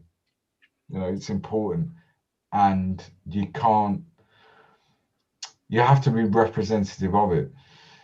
I think every aspect of mental health, whether you realize that you've got something mentally, I don't want to word it like if you've got a problem or you mentally, you know what I mean, that because it's not a problem. Everybody's got an issue, and you've got a mental health issue. Everybody's got one, whether you realize it or not. Everybody's got one. You know, I've highlighted the fact that, you know, I've made no bones that I've had many a psychiatrist as I were, you know, growing up through my adolescent years into my teens, and then you think that it's over, but it's not over. You know, I sit in here, you know, talking to dickheads. Apologies, everybody, but you know, we're all dickheads. We all can be dickheads. We're all 12-year-old, but we're all sat in here. You're sat in there. Paul sat in there. Norm sat in there. Si, Alan, Al, you know, Sam. We're all sat in here for a reason. Whether you understand that reason or not, you know. I mean, my missus will tell me that I've got ADHD or I'm somewhere on the spectrum because of the sort of things that I will go through. I mean, in here is tidier than in my house, you know, but that's just one of my little quirky things, you know. But the other quirky things that I've got, I don't see that as a mental, I can't find the right words, as a mental deficiency or a, you know, like a negative mark against me. Personally, myself, I find that as a good thing because it makes me go through the bigger checklist in my life to say, yeah, I need to do this, this, and this, and this, and then I'll be happy. Do you know what I mean? And yeah, absolutely. And, you know, and people. The thing is with mental illness, it comes in a million different guises. Oh, yeah. So for me, I know, as I said earlier on, you know, I am diagnosed with post-traumatic stress disorder. Some very clever people have made that diagnosis. Yeah. And they, for many years, put me on medication to control that. What's changed that for me and enables me to be who I am today is this. Yes. Modeling. And that's why for me, Models for Heroes is so important. Oh my God, yeah. Because art therapy has been proven over hundreds of years to help people that are suffering from depression, anxiety, schizophrenia, and all the plethora of mental diagnosis. So I've had. But you tell a squaddy, or you You ask a squaddy to paint an apple in a vase. Yeah. Guess what? I know what he's going to tell you. They're not interested. No. You know. But if you can get a squaddy to build a tank, straight away you're capturing their interest. Yeah. I mean, I have Capture noticed their interest, and it will distract them for 2 hours, and that will stop them going to the pub. Yep. Getting shit faced and hurting someone. I have noticed over the last 14 days at least minimum that I'm not getting as much bench time in here as I need, or my internet, like last week, you know, I was not very well, stressed out, headache, blah blah blah, and then the internet's been goosing me. But I've been letting my stress build up to a point where I'm now projecting it onto people. Yeah. Right up until I come in here, and I was stressed out earlier. I joined when before we went live. I was stressed. I wanted to pull people's arms off and ears off, and I mean, I have had to nip out and educate a person for swearing at me on the phone when I'd not swore at him, and I did it in my moccasins, and I was nice and polite about it. And I said, if I've got to, you know, beat you up, it's going to look embarrassing by a fat man in moccasins, you know. But within 15, 20 minutes of me being sat in my cave, not even modeling, talking to Paul and Sam, and, you know, I think Cy had just joined at the time when I was, or it were Alan actually, I were, you know, venting a little bit, and just that alone sometimes is enough. I tell many people, if you're feeling down or your mojo's gone, or I'll tell everybody, join at Hangout, off-air Hangout. You don't have to model. You can sit playing on your phone, your iPad, looking into space. Try You and don't have to play games though. Don't no, play but games. Me around. no, but you know what I mean. You know, as long as you can be part of the conversation, you will, and I'll guarantee you this, in minutes, either A, be offended, or your mood will be lightened to the point where you forgot what you was miserable and shouting, and, you know, don't get me wrong, as soon as I walk out at cave, my stress will still be there in a flash. But while ever I'm in here, I'm talking to you lot, and do you know what I mean? And we've all got that close bondness now in our group that, you know, we can have a good conversation about anything, literally, absolutely anything. Yeah. But that's what it's all about. Talking, whether it be talking to a stranger, your best mate, a mate that you've known 2 minutes, 10 years, you know, I have trouble talking to strangers. That's my thing. Do you know what I mean? And I think that's affected me from adolescence, you know, right up through my teen years and whatnot. And it, you know, I mean, before I actually joined a Hangout, I'd pester Paul, you know, I put it live on YouTube because I used to enjoy watching it while I did, you know, bodging up my bits of crappy plastic together when I were on a tea tray in the living room, or, you know, and I used to enjoy just listening to the banter in the background. It cheered me up, you know. And then, you know, we met at Telford one year, and then, you know, I joined Hangout, and then, you know, as they say, things as, you know, it's all history. But for me, if you're sat at home, you know, you live alone, or, you know, you do your modeling on your own, like everybody used to in the olden days, normal, remember them days, you know, your mind starts wandering into darker regions and other things where you need dickheads like us, you know, to just every now and again just say something, press a button on a keyboard, make a stupid noise that'll just change the dynamic instantly. And you could, you know, you could be on arse ended, you know, your day could be going really shit, and then all of a sudden somebody's pressed a button, it's gone meep, and then you know what I mean, and it's just changed the dynamic of the group. Sorry, Dan. Sorry to interject, and in true Toilet break. fashion, Toilet break. I'm going for a toilet break with the next. Go get one, mate. Carry on, Dan. I do think though that people that are modeling on their own in the modern time, struggling, whether it be mentally or even just struggling modeling, or, you know, find a group, you know, like us, like-minded individuals, or you know, general dickheads, as I like to call us, you know, we're all like-minded people. We all do this for a reason. You know, I mean, Paul's in his hangar, crack of dawn, most of the day, most of the evening. And we all know that, and we all can jump in and out. And do you know what I mean? If your day's going shite, jump in and out. You know, it's. I felt like shit all day, and I'm in. I'm happy as Larry. Exactly. I had a banging headache. I felt rough, ill. Well, you heard me when I first joined. After work, I had a shower. Blah blah. Oh yeah.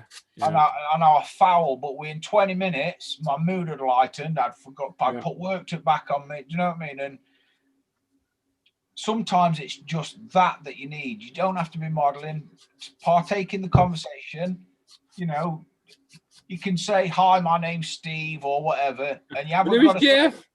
My name is Jeff. You haven't got to, you know what I mean? As long as you've introduced yourself and you can keep up with the conversation and every now and again drop a couple of things in, it will cheer you up. No doubt, 100% guaranteed that, you know, you might even pick some modeling tips up occasionally, because we do talk. Well, let's not push it. Well,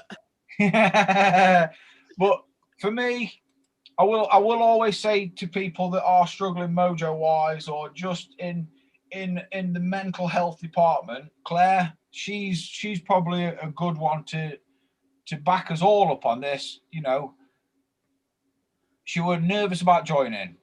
Once she's joined, she's been accepted by the group, and now she's a part of this group, and she can hold her own in the conversations, and you know, I suspect that it has improved her mental health tenfold. You know, and it's just, you know, we've got some fuddy-duddies, Si and Norm. Alan, Sam, Tim, Dan, Luke. But me. we've all got us faults, but we've also got each other's backs. Yeah, that's true. I mean, I've had a shit year. Everybody in here has had my back, you know, whether it be phoning me on the daily or, you know, me jumping in at hangout and crying for 40 minutes and then apologizing. And, you know what I mean? It's, I don't know. It's a weird thing, this technology. It can be an absolute burden to some people, but, you know, a lifesaver to a lot of people. And I think people out there that, you know, that are struggling, even, you know, just modeling at home, boshing Airfix kits together, you know, thinking that they're not worthy. They are, because every human being is worthy of something. Whether you realize it or not, everybody's got something to give the world, you know. And I'll always say it, join a hangout, whether it be, you know, this hangout one that Gil runs, or, you know, there's dozens of people now that run these sort of community groups, let's say. But it's what you want to partake in and what you want to take from the group. I mean, I take a lot from the group. You know what I mean? I like to think that we're all really, really good mates. We've all known each other, you know, 7-8 years now, and, you know, we can lean on each other to the point where, you know, I mean, I've cried to everybody, I think, in here at least once, more than once, you know. Luke a lot, Tim a lot, especially. And it doesn't make you any weak of a person. You need to express yourself and be open. Talk, I think, is the main.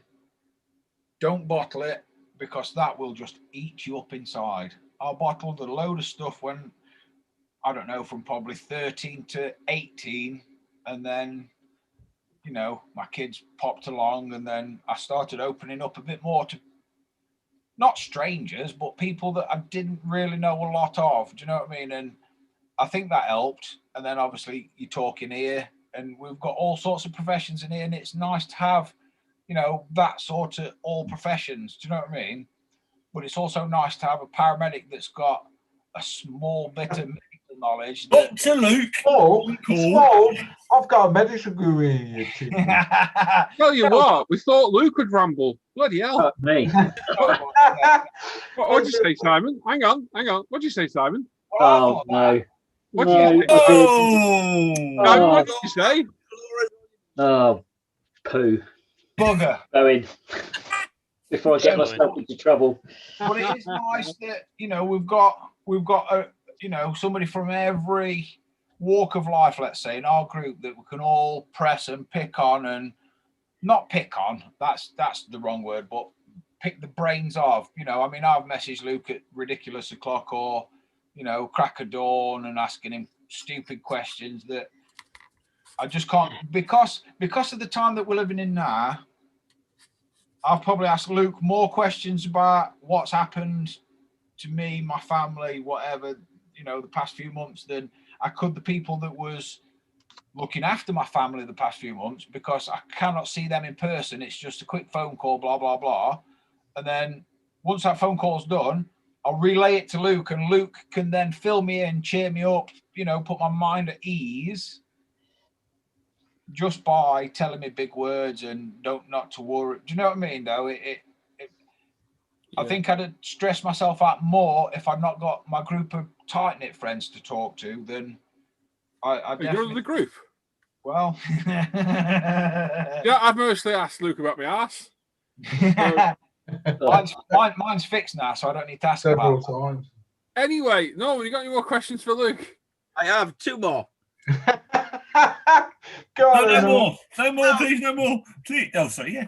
The thing is about the group, why haven't you run away screaming from our group? Really, you know, you're an intelligent guy. What you do most lot? Yeah. Oh, How do you feel about the hangouts, mate? Your opinion? You know, it was a weird thing. So part of everyone's PTSD is different. There are common factors in a lot of it, particularly among veterans.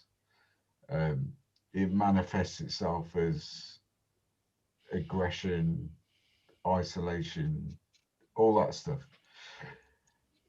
But everyone's PTSD is different. Now, all those years ago, when I stumbled across the 48-hour group build that was on YouTube, it was streamed on YouTube, I was like, yeah, it's a thing. Like, these guys were having banter, they're taking the piss out of each other. a lot. You know, there was a lot of similarities that I could relate to from the military. yeah. And most of the guys that were on that stream at the time weren't ex-military, they weren't veterans, but they'd all had their own struggles.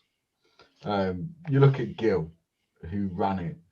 You know, he's not had the best upbringing, and he was living in Chicago, and there was lots of gang culture and all that stuff. He was a manual worker, a welder, and then he had an accident that killed it for him. You know, he couldn't do his job anymore. And there was a lot of similarities there that I kind of related to, and probably not realized. Joining the ISM hangouts was a big deal for me. It was a big deal. Yeah, it worked for me. My anxiety, the first time I pressed that button, my heart rate must have been doing 140, and my mind was racing, thinking, what are you doing? Are you doing it right? Do you know what I mean? Because there's always that little person that sits on your shoulder that says, don't do that, don't do that. You know what I mean? It might freak you out.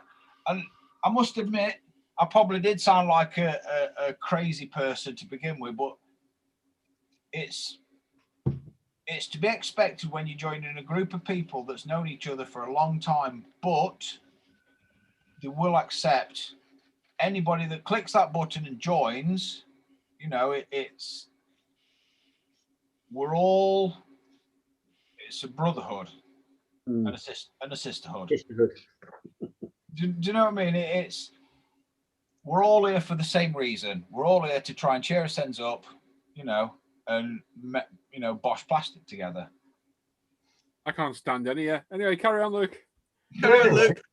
So it was a big deal for me because part of my PTSD is social anxiety. That's the medical term for it. It isn't that at all. I'm not anxious about being sociable. I just don't like people, There's absolutely nothing wrong with that. and I don't tolerate bullshit from anyone. It tastes funny, doesn't it? Especially when So- you know bullshitting. When I first joined the Hangouts, that was a big deal for me because I was like, I built it up in my head because I'd watched the 48-hour group build. It was about a year later that I actually joined the Hangout. Probably more than that, maybe.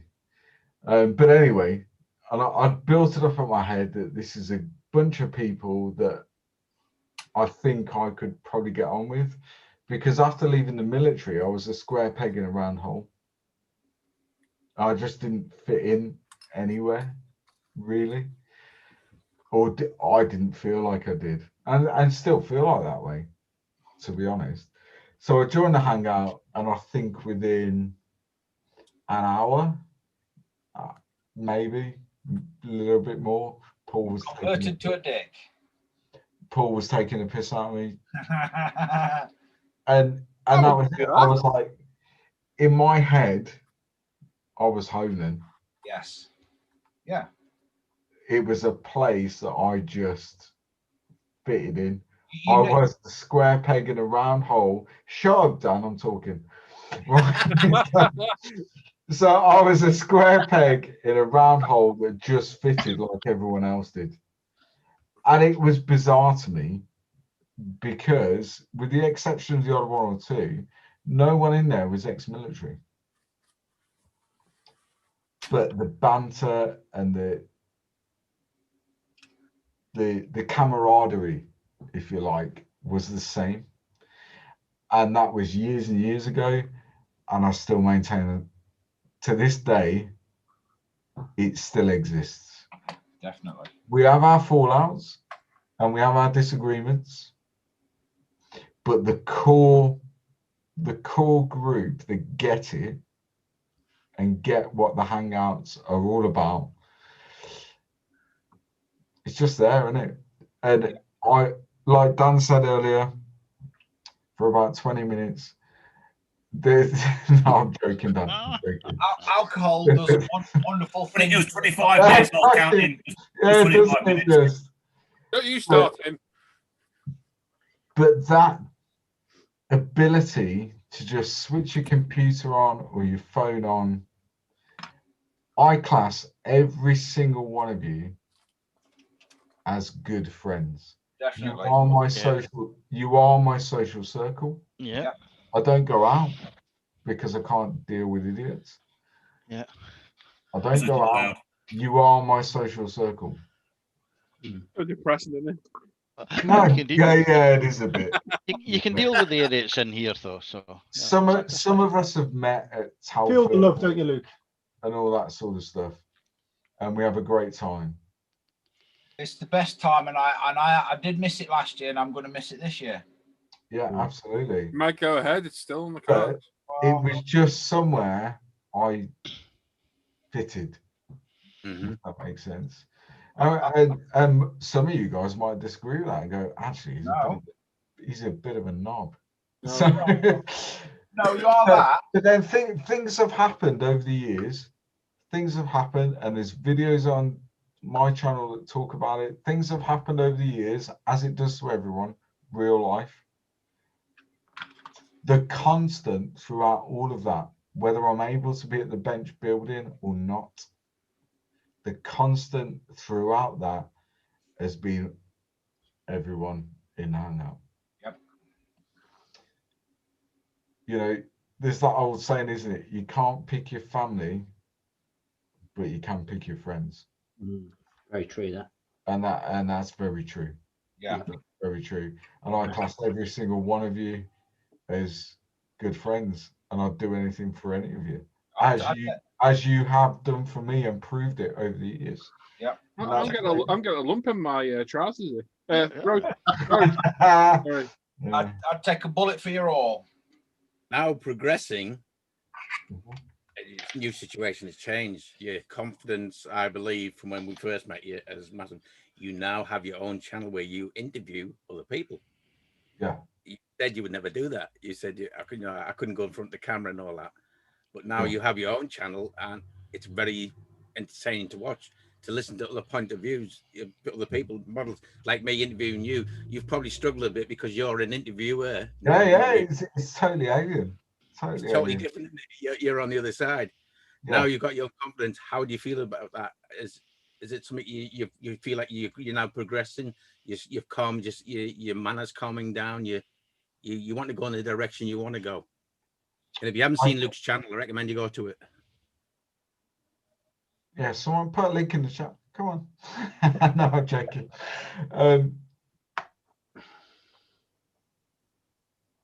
The going live thing, you know, I've been live on the Friday night show for a couple of years now.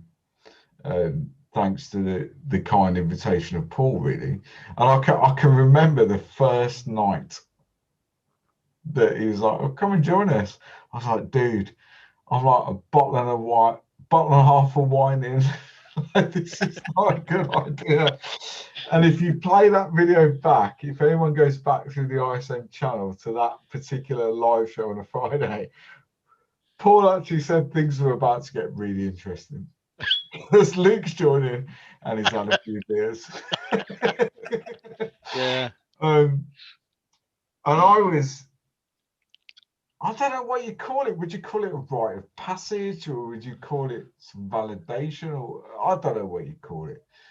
But I've been in the Hangouts for about a year before that.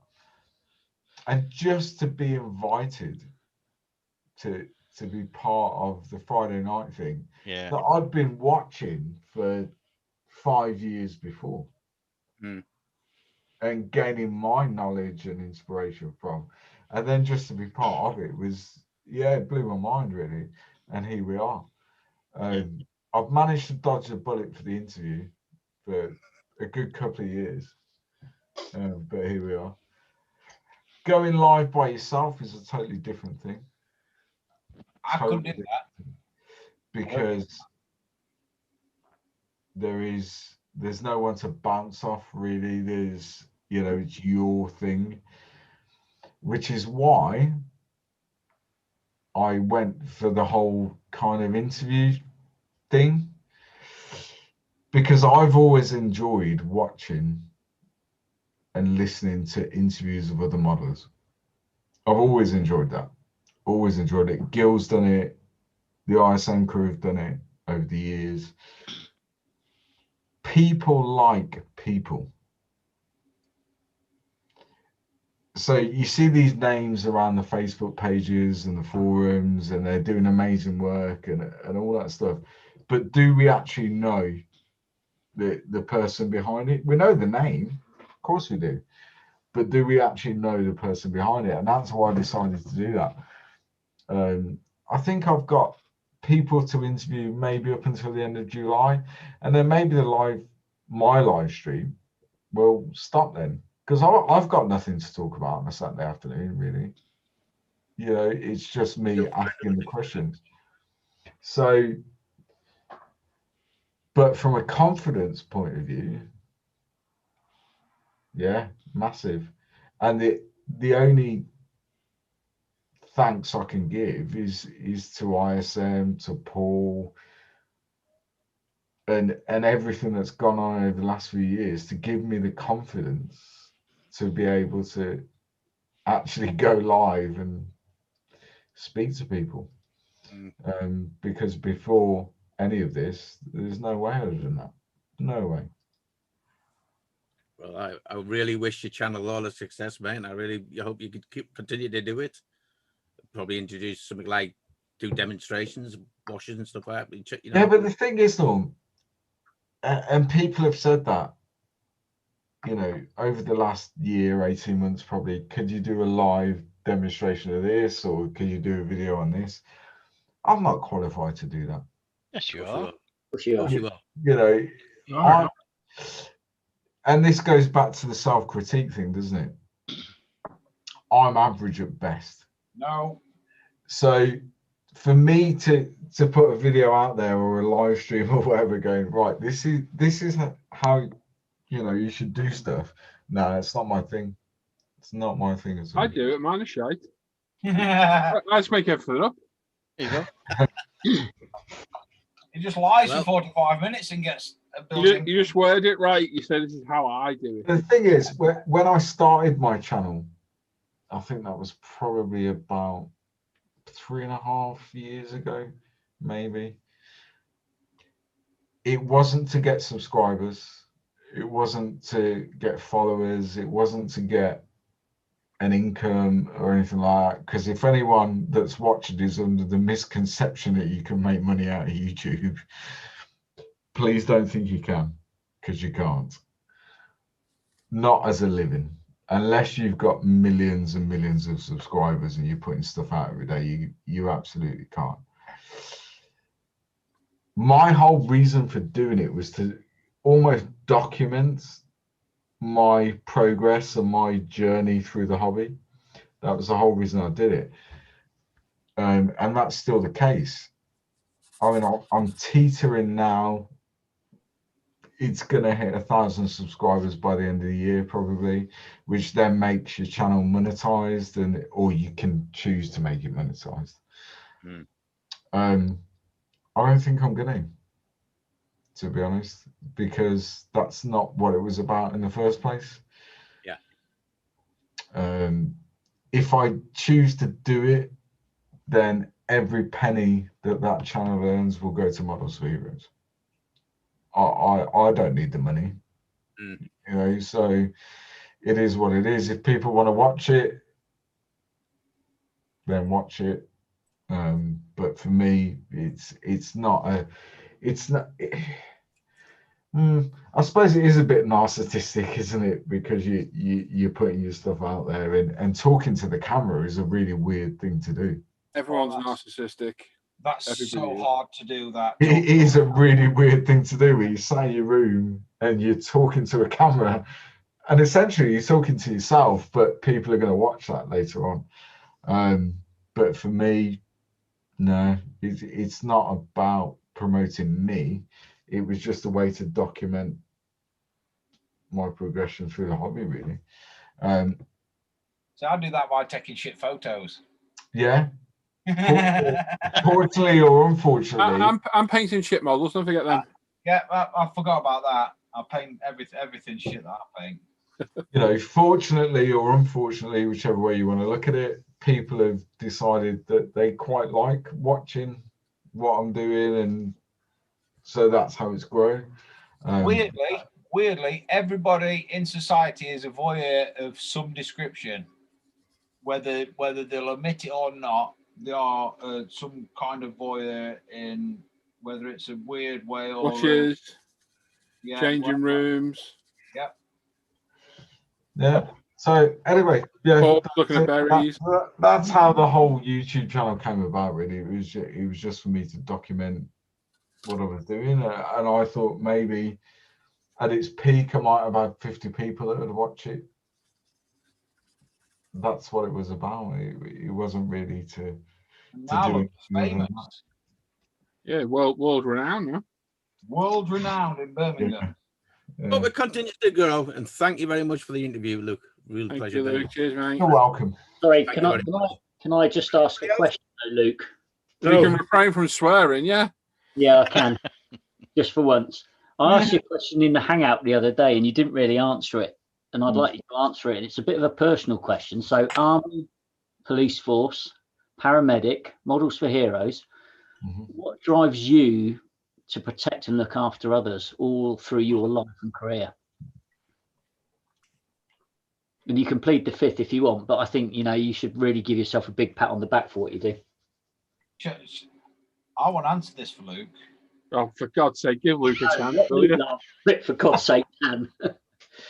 I've had a drink. No, we can tell. You know what? It's I don't perhaps see it in the way that other people see it. So that's the first caveat to that answer. my whole family, male, and that might be controversial, and I'm not trying to upset any feminists that are watching or anything else. Yeah. My whole family, the male members of my family, have all served in the military, and most of them have done their whole time. So they've done their 22 years and very military family. I was brought up in that environment that actually your needs and your desires and everything else come second to a greater good. And there needs to be sacrifice in order for us to maintain our way of life. And that, I think that's where it came from. I'm the black sheep of the family because I didn't do 22 years. But you've served your country and the people of this country, Yeah, as a man will have done, Luke. So I don't see but how. I don't see it as that, really. I see it as I chose to leave the military early, as some people might say. You're still serving your country. You're still Exactly. serving your To have country. a life. Whether you want to admit it for what you're doing for a living as a job, I know it's classed as a job, but you No, it's a career. It's not a job. You are serving your career. country still. Great. Yeah. I think my driving force is I have this underwhelming sense of duty, underwhelming sense of justice. I can't change the world. As one person, I can't change the world. But maybe I can change the world for that one person I meet on that particular Saturday night or Thursday morning or whatever. I can change their world. And I can change the world for their family. Yeah, Potentially. I'd marry you. Yeah, you're very much. I'm gonna say I'd have you, babies. And if you speak to any paramedic, that's why we do it. Yeah. We're not going to save everyone. We can't. That's an impossible thing. But we might save one. I'll be honest, if someone's able to save one person's life within their life, so that means they can go home to their family, they've done a very good thing. So anybody that does that as a job and is able to do that, most of the time, day in, day out, it's something that I hold in high regard myself, because it's not something that everyone can do. It's a very difficult it's a very difficult job, and it's very hard. It takes a lot of training. Yeah, it takes years. It takes years. I know for a fact I couldn't do Luke's job. The sad reality is that for the last 3 years in West Mids, we now have to wear body-worn video. That's sad. Which is disgusting. The only reason that we have to wear that is for evidence in court against violence and aggression. I hate that. Absolutely hate that. I think that's what makes it more commendable that you do your job, given the situations and the places and the idiots that you have to work with, and that's you know, the fact you can be doing it and other paramedics do the same is unbelievable. Yeah, I think it's next month or the month after that we're now going to be issued with body armor that we have to wear, because 2 paramedics were stabbed last year. That boils my piss. So unfortunately, that's the world we live in. It's not going to be across the board. It's only for people that are working in the areas I work in that are particularly hostile. Yeah. But for me, as a paramedic, I'm not there to fight you. I'm not there to do anything other than save life. And I think it's a sad reflection on society that now I'm going to have to go to work wearing body armor. Very sad. you know, because of the threat that we're under all the time. Is what it is. I work in a big city. People boil my piss that they terrorise the people that they need the most to look after them. Yeah. Oh my god! Oh my god! Don't get me started. We won't. Don't worry. Moving on. Any other questions? Anyone? Any other questions? But Dan and I are going to set up our own special police force where we go and deal with those people, because I'm with you, Oh Dan. my god! Definitely, 100%. I wish. I feel terrified. You two rocking up. I'm just the driver. Dan's the heavy mob. Trust me, you would if I were getting if I got bit in my bonnet. Everybody, I don't care how big you are, everybody's going to be a bit scared. Have we got any other questions? Any in the chat at all that we missed? I think all that training and all that hours, many hours spent and everything, and the answer all the time was Flora Margarine. Yeah. You need. That's all you need. That's all you need, Flora. Yeah. Well done, Luke. Nice one, mate. Yeah, good interview. Well done, Norm, as well. Yeah, nice one. And thanks for your part interview as well, Dan. Your little 10-minute segment was great. Whiskey does a weird thing to my life. Excellent. Well done. Nice one, Luke. No problem. I love you. You're my hero. Richie Lamb's joining us, Dan, as well. No worries. I'll save you a seat, Richie. Make sure you don't talk to him, for God's sake. So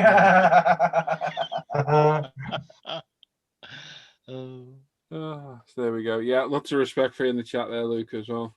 Yeah. My respect for Luke is endless. He loves you. Whether he likes it or not. Definitely sharing a room at Telford. I mean, Tim, you've been kicked to the curb, Tim. No. No.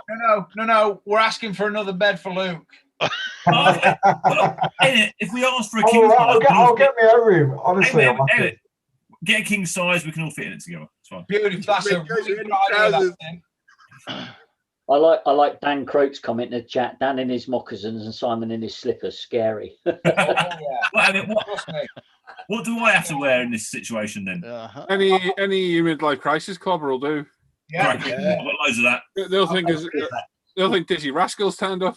I put an extra bit of timber on it last month or so. So yeah, 17 stone in a pair of moccasins. You will be terrified. Yeah. Neighbours were. Oh my god! I've rattled. Hey, what's that? What's that you reading? It's really old. Oh, nice. Just going through them. I've got a box there. I've got. It's got the Nino sets. Remember these? Tim's going through that. Yeah, I had all them. That got the fire and the police. Awesome. Yeah. Tim and his old box. Yeah. Oh dear. Does bring back a lot of good memories when you're looking from being a kid. Can't beat Lego. Getting Can't beat Lego. Little Lego police sets. Oh, that was a good one. Yeah. Yeah. Load of little Lukes in there. Bossing people Not around. anymore, mate. Not anymore. I've got to find the ambulance. I'll find that in a minute. Brilliant. Right then. Al. Yeah. Do you have any questions for the crew? I've got one or two. Dan, will you let some of us answer as well? Please. Depends how much whiskey I drink. Oh my god! Look at Sean. Look at Sean's comment in chat. Oh my, hang on, it's cut off. Yeah. Sean's put Dizzy Rascal more like jizzy tissue. An evening with Dan and Luke. That's exactly what I'd have. Oh my god, definitely. Oh. Stanley, what are you doing? Anyway, hurry up, pal. God's sake. Okay, right. Well, the first question's from Glenn Bayfield. Okay. And I would urge everybody to go and have a look at the question because he's got a lot of health issues. Okay. But I'm going to précis it because it's very long. He's got back into the hobby after about 6 years. Mm-hmm. because he's moving to the coast soon. His question is, how long do glues, primers, paints, and thinners, including home brews, last? He says he had a bottle of diffuser liquid dried up, and the micro clear. But will the paints be okay? He's got Ammo, Vallejo, Color, and Air, Extreme, Tamiya, and a few multi-packs. He's looking forward to starting again.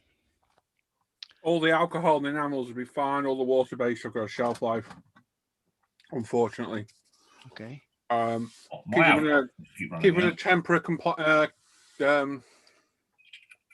environment, not too hot, not too cold, but they have got a shelf life. Nowhere around that water-based paint. Yeah, I think it's test and adjust. Really, if you had water-based paints on the shelf for a while, put them onto a wet palette, you know, and just test and adjust before you start putting them on anything you care about, really. But yeah, they got a shelf life, unfortunately. Yep, sadly. They'll last forever. Wow. Super glue's got a shelf life. Everything has, isn't it? It's Essentially. Well, I don't know. Tamiya paints seem pretty indestructible. Yeah, Tamiya paints are good. Tamiya an original Humbrol. They're the two things that survive a nuclear holocaust. If you've got a water-based acrylic like model color, so years and years ago, I bought a load of model color. They used to do them in like these box sets. Yeah. And I bought the box set. Probably 50% of them I've never used. But if I pick one up, and you can tell when you pick the bottle up, because if you look at it, you've got that separation of the pigment and the carrier. Just shake the hell out of it, mix it with some thinner, see how it is. If it doesn't work, it doesn't work. It costs you £3 to replace it. You know, just try, see what happens. My Humbrol enamels from when I was a boy in the 1920s still work, but they are. I was going to say the same here with my Tamiya X and XF paints. They're sort of 20 plus years old and they're all absolutely fine. Yeah, different medium then. As well, actually, yeah. Different medium. My medieval whitewash still works as well. Your woe. It's never been opened. It's never been opened. He's never used it.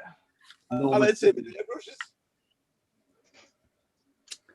you go. Right, if that's that one finished, we'll move on to Adam Smith, who's got two questions,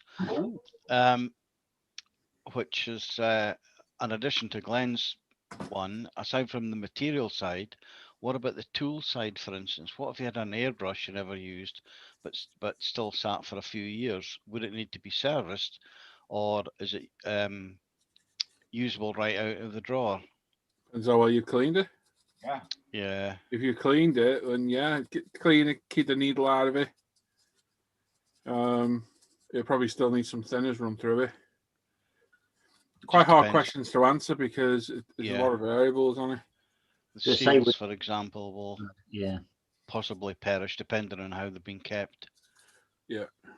What they're made of, I guess. I was like, rubber does perish over time. It depends how long you've left those airbrushes sitting around. You might need to replace the O-rings in them, maybe. I've always thought of an airbrush as though if you're leaving it for years, store it like you'd store a classic car. On its wheel. In a barn in a field. That's a weird place to do it. Off its wheels. Or fuel. You know what I mean? You'd clean it. You'd loosen the needle chuck. You'd make sure the needle were out. You'd make sure the seals weren't dry, or you know what I mean. Yeah.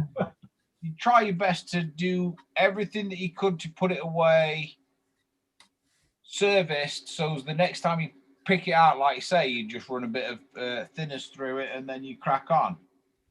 It depends if you're leaving it for 5 year or 25 year, really, I think.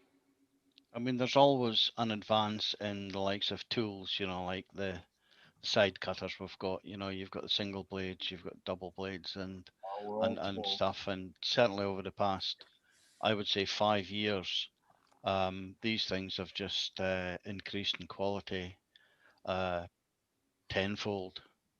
For Tenfold? us, yeah. I mean, way back in the day, we used to use nail clippers and basically electrical snips. People still do. You get away with it, but some of the stuff we've got these days is just absolutely cracking. And like Colin said in the chat, as long as you can get spares, you're all right. Yeah. Yeah, good point, that Carl. Good point. That's another avenue that we need to not walk down. Of course, UMP sell Apex airbrushes for very, very cheaply. So if the worst comes to the worst, you know, you can always get another cheap one. Oh, and FYI, we've got more Apex being in stock next week. Oh, you beat me to that then. I was just about to say then there's a shed load in stock, so fill your boots, peeps. Well, they'll be in stock next week. If you had one previously and not used it for a great deal of time and needed spare parts, you could get them as well. Yeah. There you go. Exactly. Okay, the second part of Adam's questions, it's for me. He apologises and says it's not really modelling related, but he says I've got a great love for aviation. Was wondering if I've ever had the pleasure of being flown in any of the aircraft I love so much. And if so, what was your most memorable? I've trained Tom Cruise in Top Gun. Is that good? Yeah. Al's the only person shorter than Tom Cruise. I was going to say, he was his stunt double because they're the same height. No, he's the same height as you, actually. Look. Oh, he's tall then. Oh, therefore, he's taller than me. Touche. How can I put this? Many years ago, I was an instructor in the cadets, and even as a cadet, I got to fly a few aircraft, mainly, you know, chipmunks and gliders and whatever. But they didn't like it. And then, moving on to, you know, when I was an instructor in the cadets, and we were away to summer camp and stuff like that, I got to fly some of the aircraft that were at the base we were at. I think the most memorable for me is my brother-in-law was one of the pilots in the Battle of Britain Memorial flight. Wow. So I had a lot of chipmunk flying there, and I flew in the Dove and the Dakota. But my most memorable has to be the Lancaster. You lucky boy. My brother-in-law managed to get me a flight in the Lancaster, and that is forever ingrained in my memory. It's just wonderful. Brilliant. Just wonderful. So I hope that answers your That's something you can't buy. No, you can't. You can't. Although there's a place down at East Kirkby which has a Lancaster that you can get taxi rides on. Yeah. Does it go in the air out like you did? No, you can't buy it. Yeah. Yeah, absolutely. Exactly. But yeah. Amateurs. So that's about it. So I hope that's answered your question, Adam. So the next question is from Shane Wright, who asks, do people wash the sprues before building? Mold release doesn't seem to be much of an issue on some kits. Resin, yes. Yeah, always wash resin, bit of IPA, UMP airbrush cleaner, whatever. Yeah. Plastic doesn't need it. You're going to put more damaging properties on it by handling it with your hands. It's an old thing, isn't it? It's an old. I'm about to do it now while my camera's off. I've literally got all this Cobra body prepped now. It's all sanded. I'm going to wipe that over with UMP airbrush cleaner. That'll get all the residue off and all the crap, and the paint will adhere well then. So yeah, don't worry about washing the sprues. So you say you've got it primed? No. Prepped. Prepped, sorry, just prepped. So it's just bare plastic. Yeah. Yeah. Okay. Fine. Yeah. Yeah. The worst comes to worst, just wear Rubber gloves. wear gloves. Always all the rubber time. up. Always All the rubber time. up. Yeah. Well, that's my advice anyway, which I had twice. But anyway.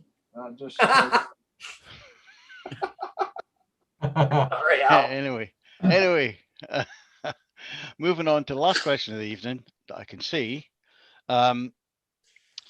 It's from Colonel Roberts. He thinks this one's more for Alan, not this Al, but the other one. He's attempting to copy some decals, and he's got microscale decal film.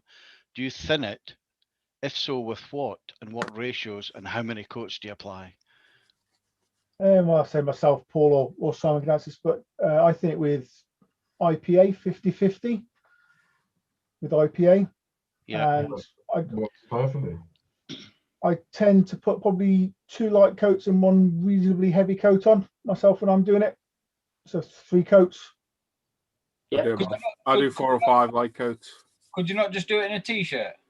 You could, but you get a bit cool then, Dan. I mean, I say, I think we all do it slightly different. Paul, I say, perhaps more thinner coats on. Simon might do it slightly different, but I think the overall effect is the same at the end. It certainly needs 2 or 3 coats. Actually.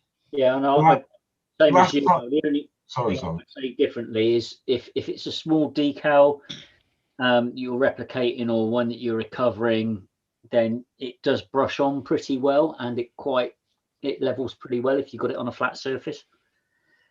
Mm-hmm. So then you don't have to mix it up. But that's the only difference I do. But same as you, a couple of light coats and a heavier one. What did you go with, Luke, because you've recently used some? I did 2 light sort of mist coats almost. And I did 1 sort of heavy wet coat. Yeah. And you mix 50-50 as well, yeah? 50-50, and it worked perfectly. Yeah, the key thing as well is to make sure if you're printing on an inkjet or even a laser jet is to make sure the paint has dried on the paper before you try and put decal film on it. Yeah. And then you don't have to leave it that long, about 15-20 minutes after doing it before you can use it as well. It dries pretty quick. Long time. Yeah. Unless you do what I did when I was trying to create it heavier and put 4 prints on 1 piece of paper. Yeah. Thickness, then you need to leave it overnight. But it's good stuff. It's good for rescuing old decals as well. Yeah, very good. Absolutely. You've got decals that are cracked and everything. Yeah, 2-3 coats. Yeah, and I think the benefit is if you can crack, printing your own decals, it opens up a world of possibilities. Yeah.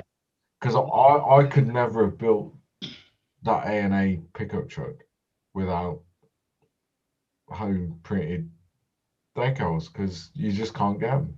Yeah. There's no one out there that does them. The Husky that is going to be up on the channel as the next build series, probably Sunday or Monday.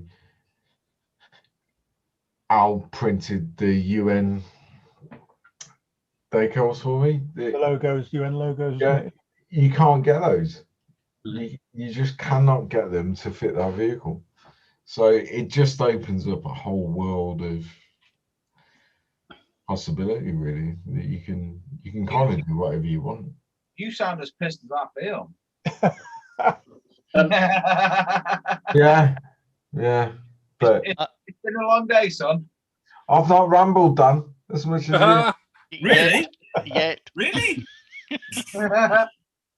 Adam's in the chat asking what percentage of IP, 90, 91, 90 or 70, or he means 99. Whatever you can get. It's just normal IPA, 99% IPA. Yeah, go with 99. The higher the better. Yeah. And then just sorry, Al, before you move off that question, the only, I don't know if Colin or Fester's in the chat still. There are other brands available for sealing decals in, and I know he uses something else, but I can't remember for the life of me what he uses. Don't know if you He remember. uses Plasticoat. Plasticoat. There you go. Yeah. So that works bloody well. Plasticoat clear glass from a rattle can. Yeah. Which you can get if you're in the UK. You can get it in Wilkinson's or hardware stores.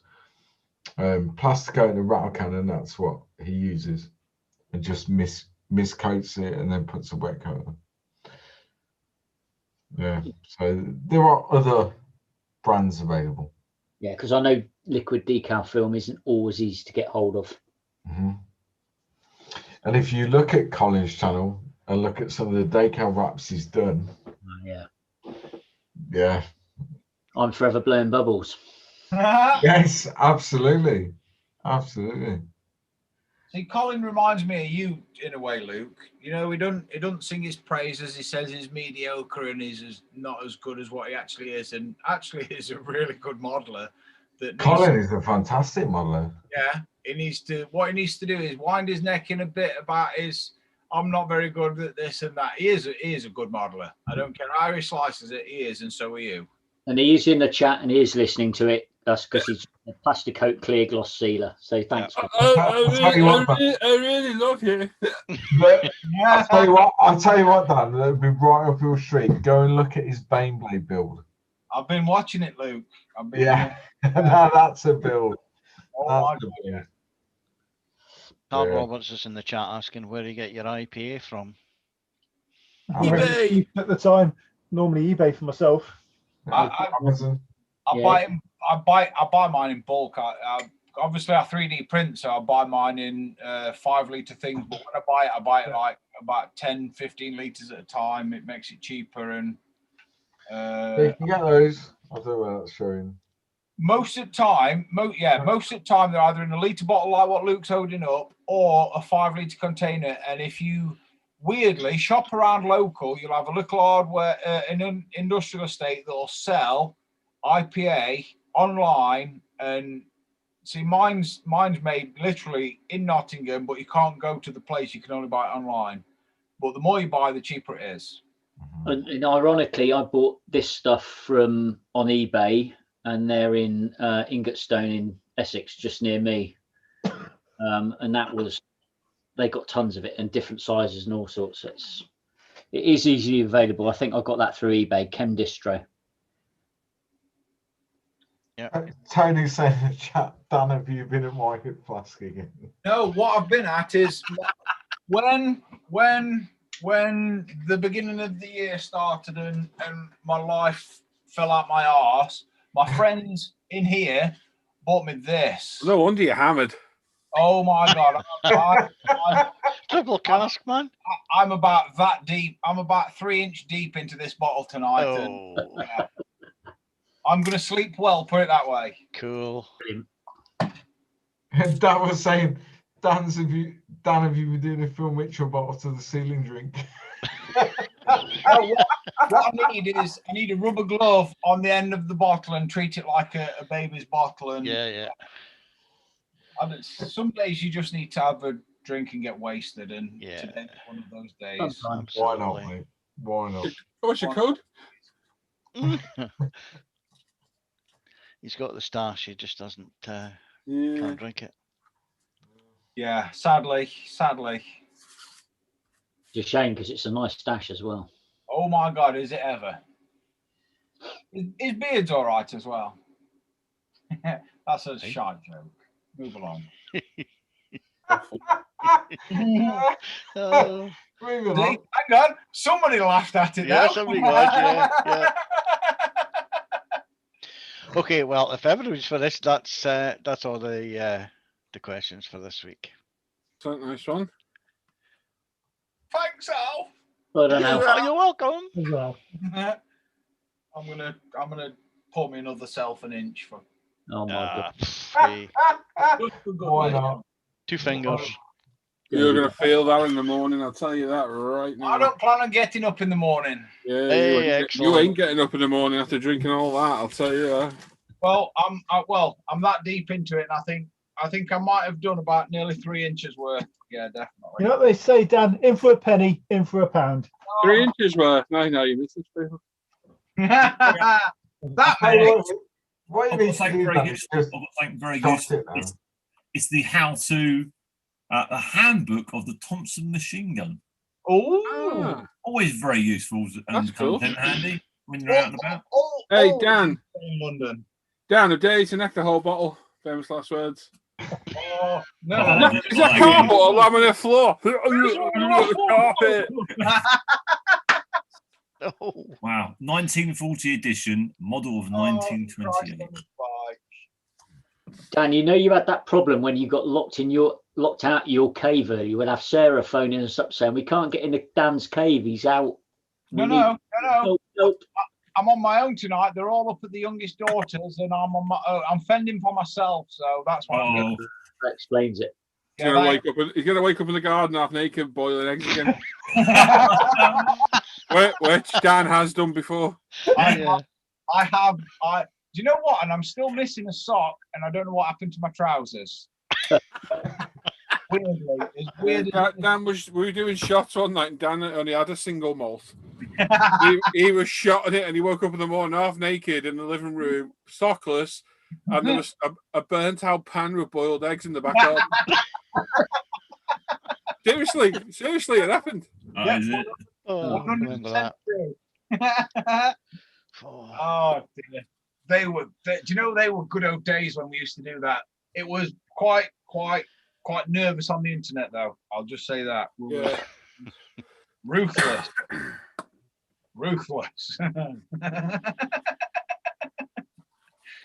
Oh shit. How's that tank coming along, little bro? All right, mate. Not bad. Yeah. You sent them other parts off to me to fix?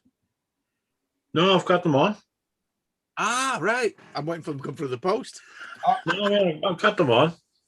Oh, good. Upper hull tomorrow, and that'll be it. Superb. Just bought another 2 Trumpy ones. Good man. Ah, good. What'd you get, Sam? The T-34-76 and the T-34-85. Nice. In 16th. Yep. Cool. Big. I may be looking at something on Amazon for you, Mr. McCord. No, don't, mate. Seriously, Dan, don't. No, don't, mate. Seriously. Well, And when But some as a say gift- seriously, No. He's drunk. Take advantage of it. Anyway, these guys have got the Ed 209. What's it actually like? Is it very good or?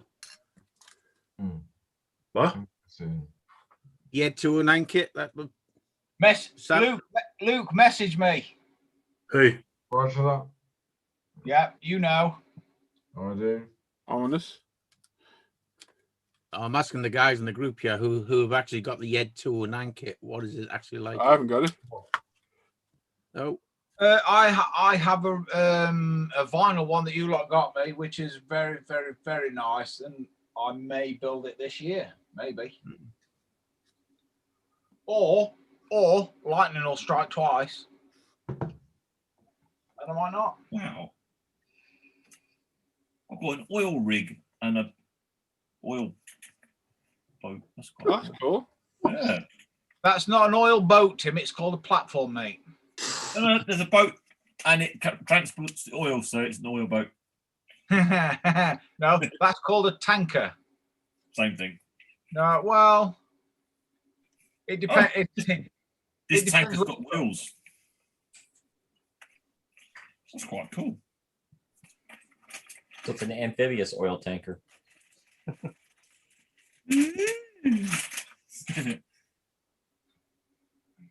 That's quite cool. Is anybody else seeing double, or is it just me?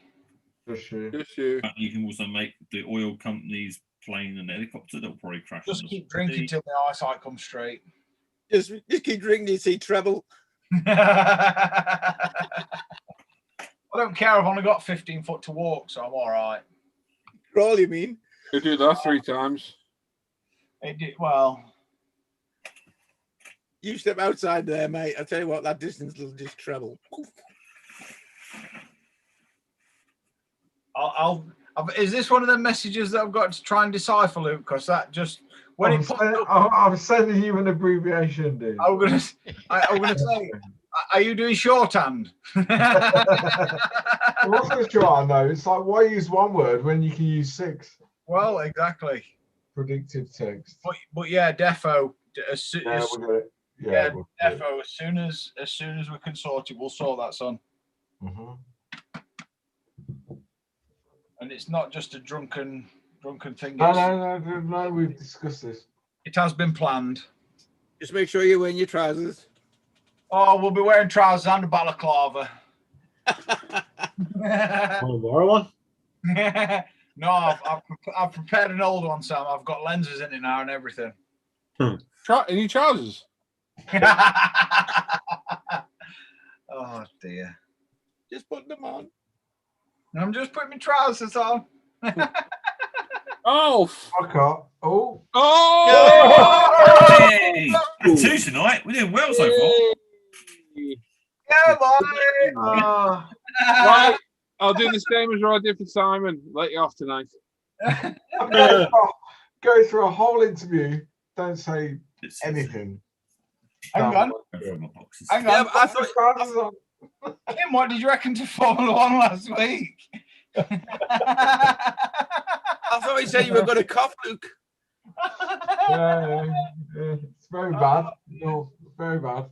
Right. Anyway, all we've got left to do is our giveaway, isn't it? It is. If someone could get me a random number generator lined up, that'd be very helpful. So he's not going to swear. God knows that. Oh my God. The list is diminishing. Yes. Apologies to the viewers for my foul language. So we've got a £20 UP gift voucher to give away. All you got to do, when prompted by Alan in the chat, is pick one number. I repeat, one number between 1 and 1,000. And we'll do a live random number generator at the end, and you get the chance to win a £20 UP gift voucher. Cool. So don't forget, one number only between 1 and 1,000. Are you ready, boys? Is that Sharon? Yep. Yep. Yes. Well, we'll begin in 3, 2, 1. Start your numbers. That one's going to be.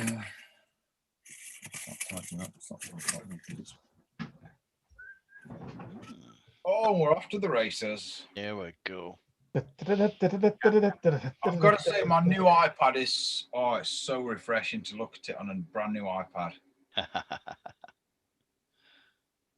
My new case turned up today and I didn't know how to work it. How bad's that? A 44-year-old man did not know how to put a case on his new iPad. Terrible. Just batter it. Well, I squeezed it in and I forced it and it went in and there were a weird noise. You know. I'm sure you saw those sorts of weird noises though, Dan. Well, right then, modern question. Well, we've got 4 minutes. Oh. This is getting painted in Porsche Ruby Red, which is a very dark maroon red colour. Yep. Ruby Red. So me and Alan had to prime it black, then do a silver base and the red underneath. But I think it's going to change the colour too much myself. Is it a tricolour though? I liked it. What? Isn't it a gravity tricolour? No. I was just going to say, have you got the? You're just going for the single stage colour then, yeah. Yeah. It recommends a dark surface primer. I think I'm going to go with grey. I was just about to say I'd probably go grey, or I'd prime it probably grey and then maybe silver. Or, I think silver will change the colour. I don't want to change the colour. You haven't got enough to spray a couple of spoons out, have you, Paul? I'm not going to risk it, mate. I'm not going to run out. So remind me tomorrow. I've just taken some pictures of my. Is this going? GTR and the Katsura Orange. Yeah. And I'll show you. I'll post a picture tomorrow against yours of how darker mine is using grey versus white. I'm not priming it white because I'll be there all day. I'll do it in a light grey. I'll probably do it in Tamiya. Yeah. Tamiya light surface primer. Depends how dark. You might want it dark because this is quite a dark orange, but I quite like it, I have to say. So apply over a dark surface primer. They don't do black, do they? Gravity. No, I do UMP grey personally, but is the paint you've got a metallic paint? Is it a metallic paintball, yeah? Yeah, it Yeah. will be. Yeah.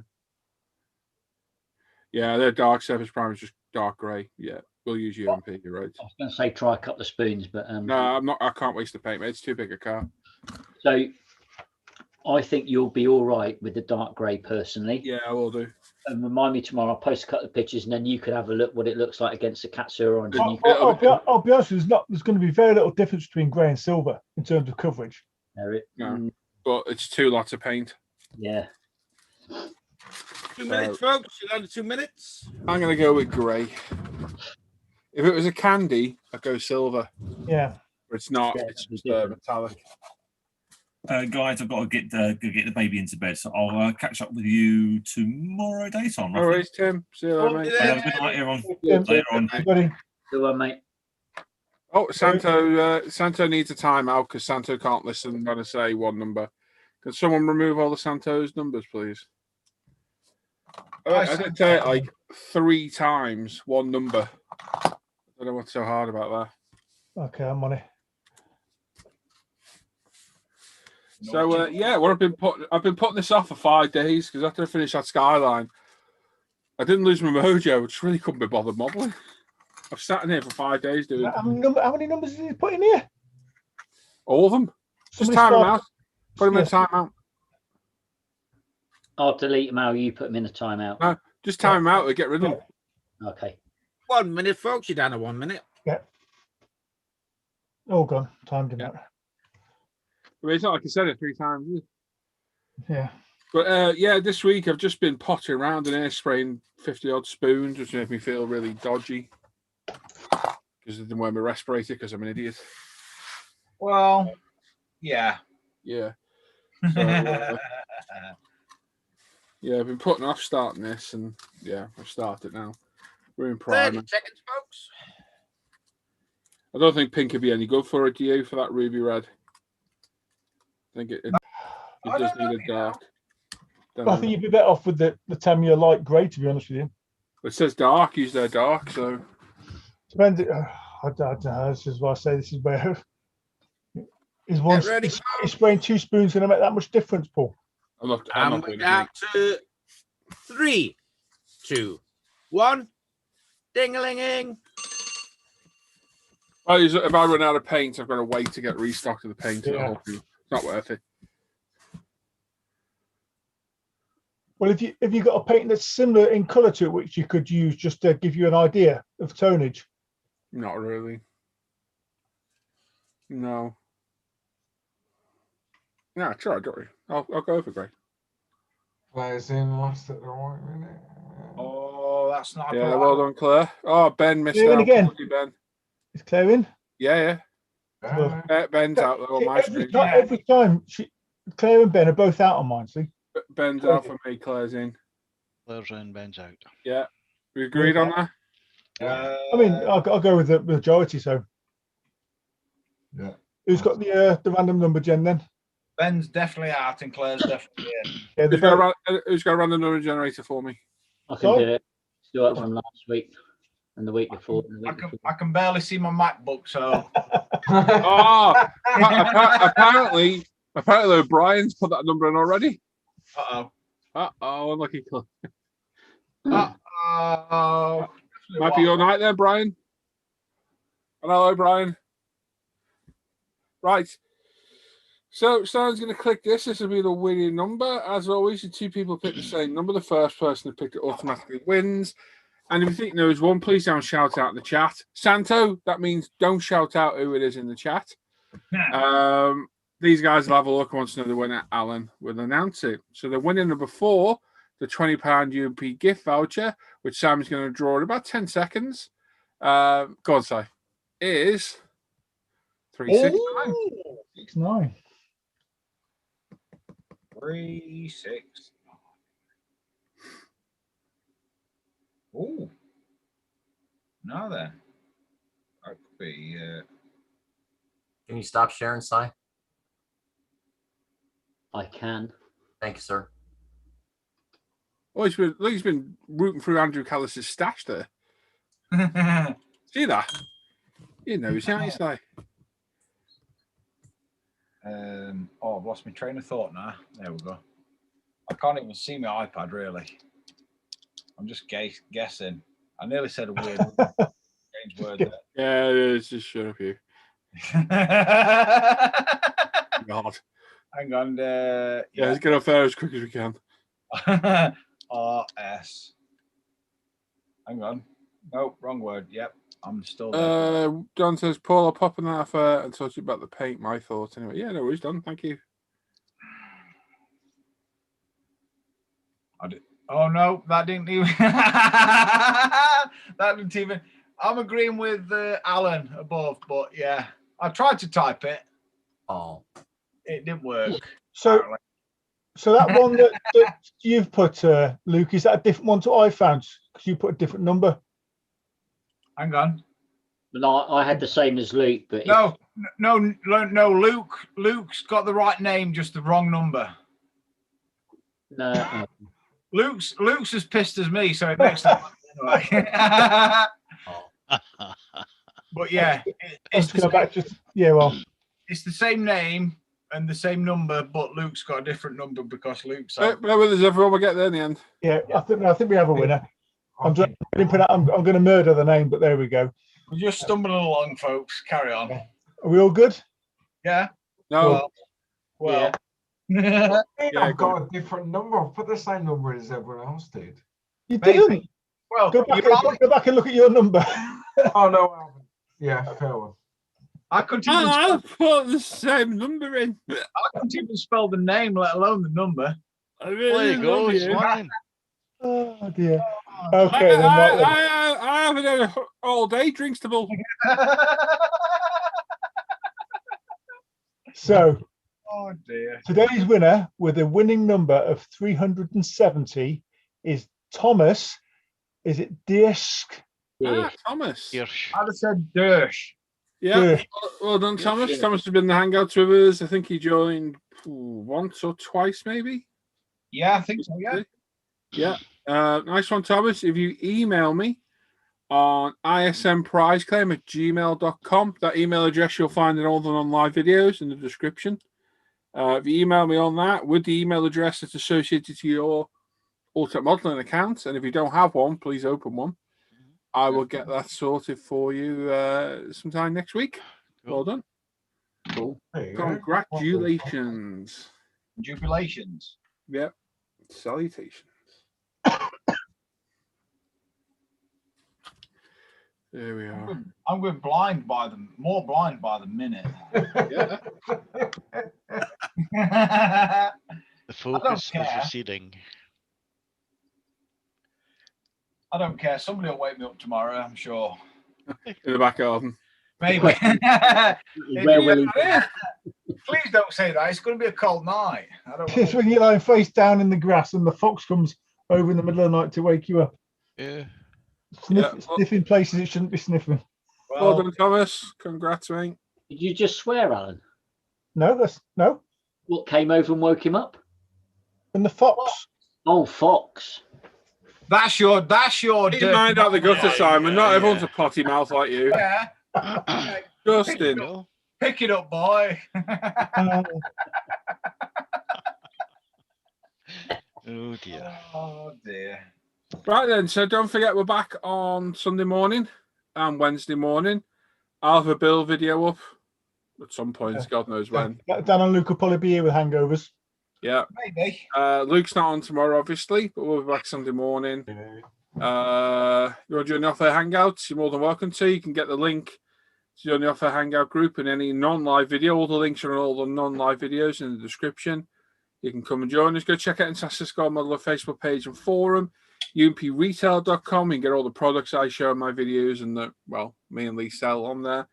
As Especially well. Apexes and Sanders. Yes, yeah, that's it. The link for the Off-Air Hangout groups is in the chat as well. I've posted it there. Go. Thank you. Lost my train of thought now. Sub to the channel, click the bell notification, and if you're watching back, leave a comment as well, and give us a thumbs up or thumbs down. And check out their bench page, Off-Air Hangout group, my Paul ISM page, Luke's page, Al's page, Luke's channel, Black Rifle Model Works with an X. Yep. And that's it. So Yeah. we'll catch you all next time, and enjoy the rest of your weekend. Don't do anything silly, like getting drunk on your own. Yeah, cheers. Cheers. Cheers. And we will catch you all later. So goodbye, everyone. Bye. Bye bye. Bye bye.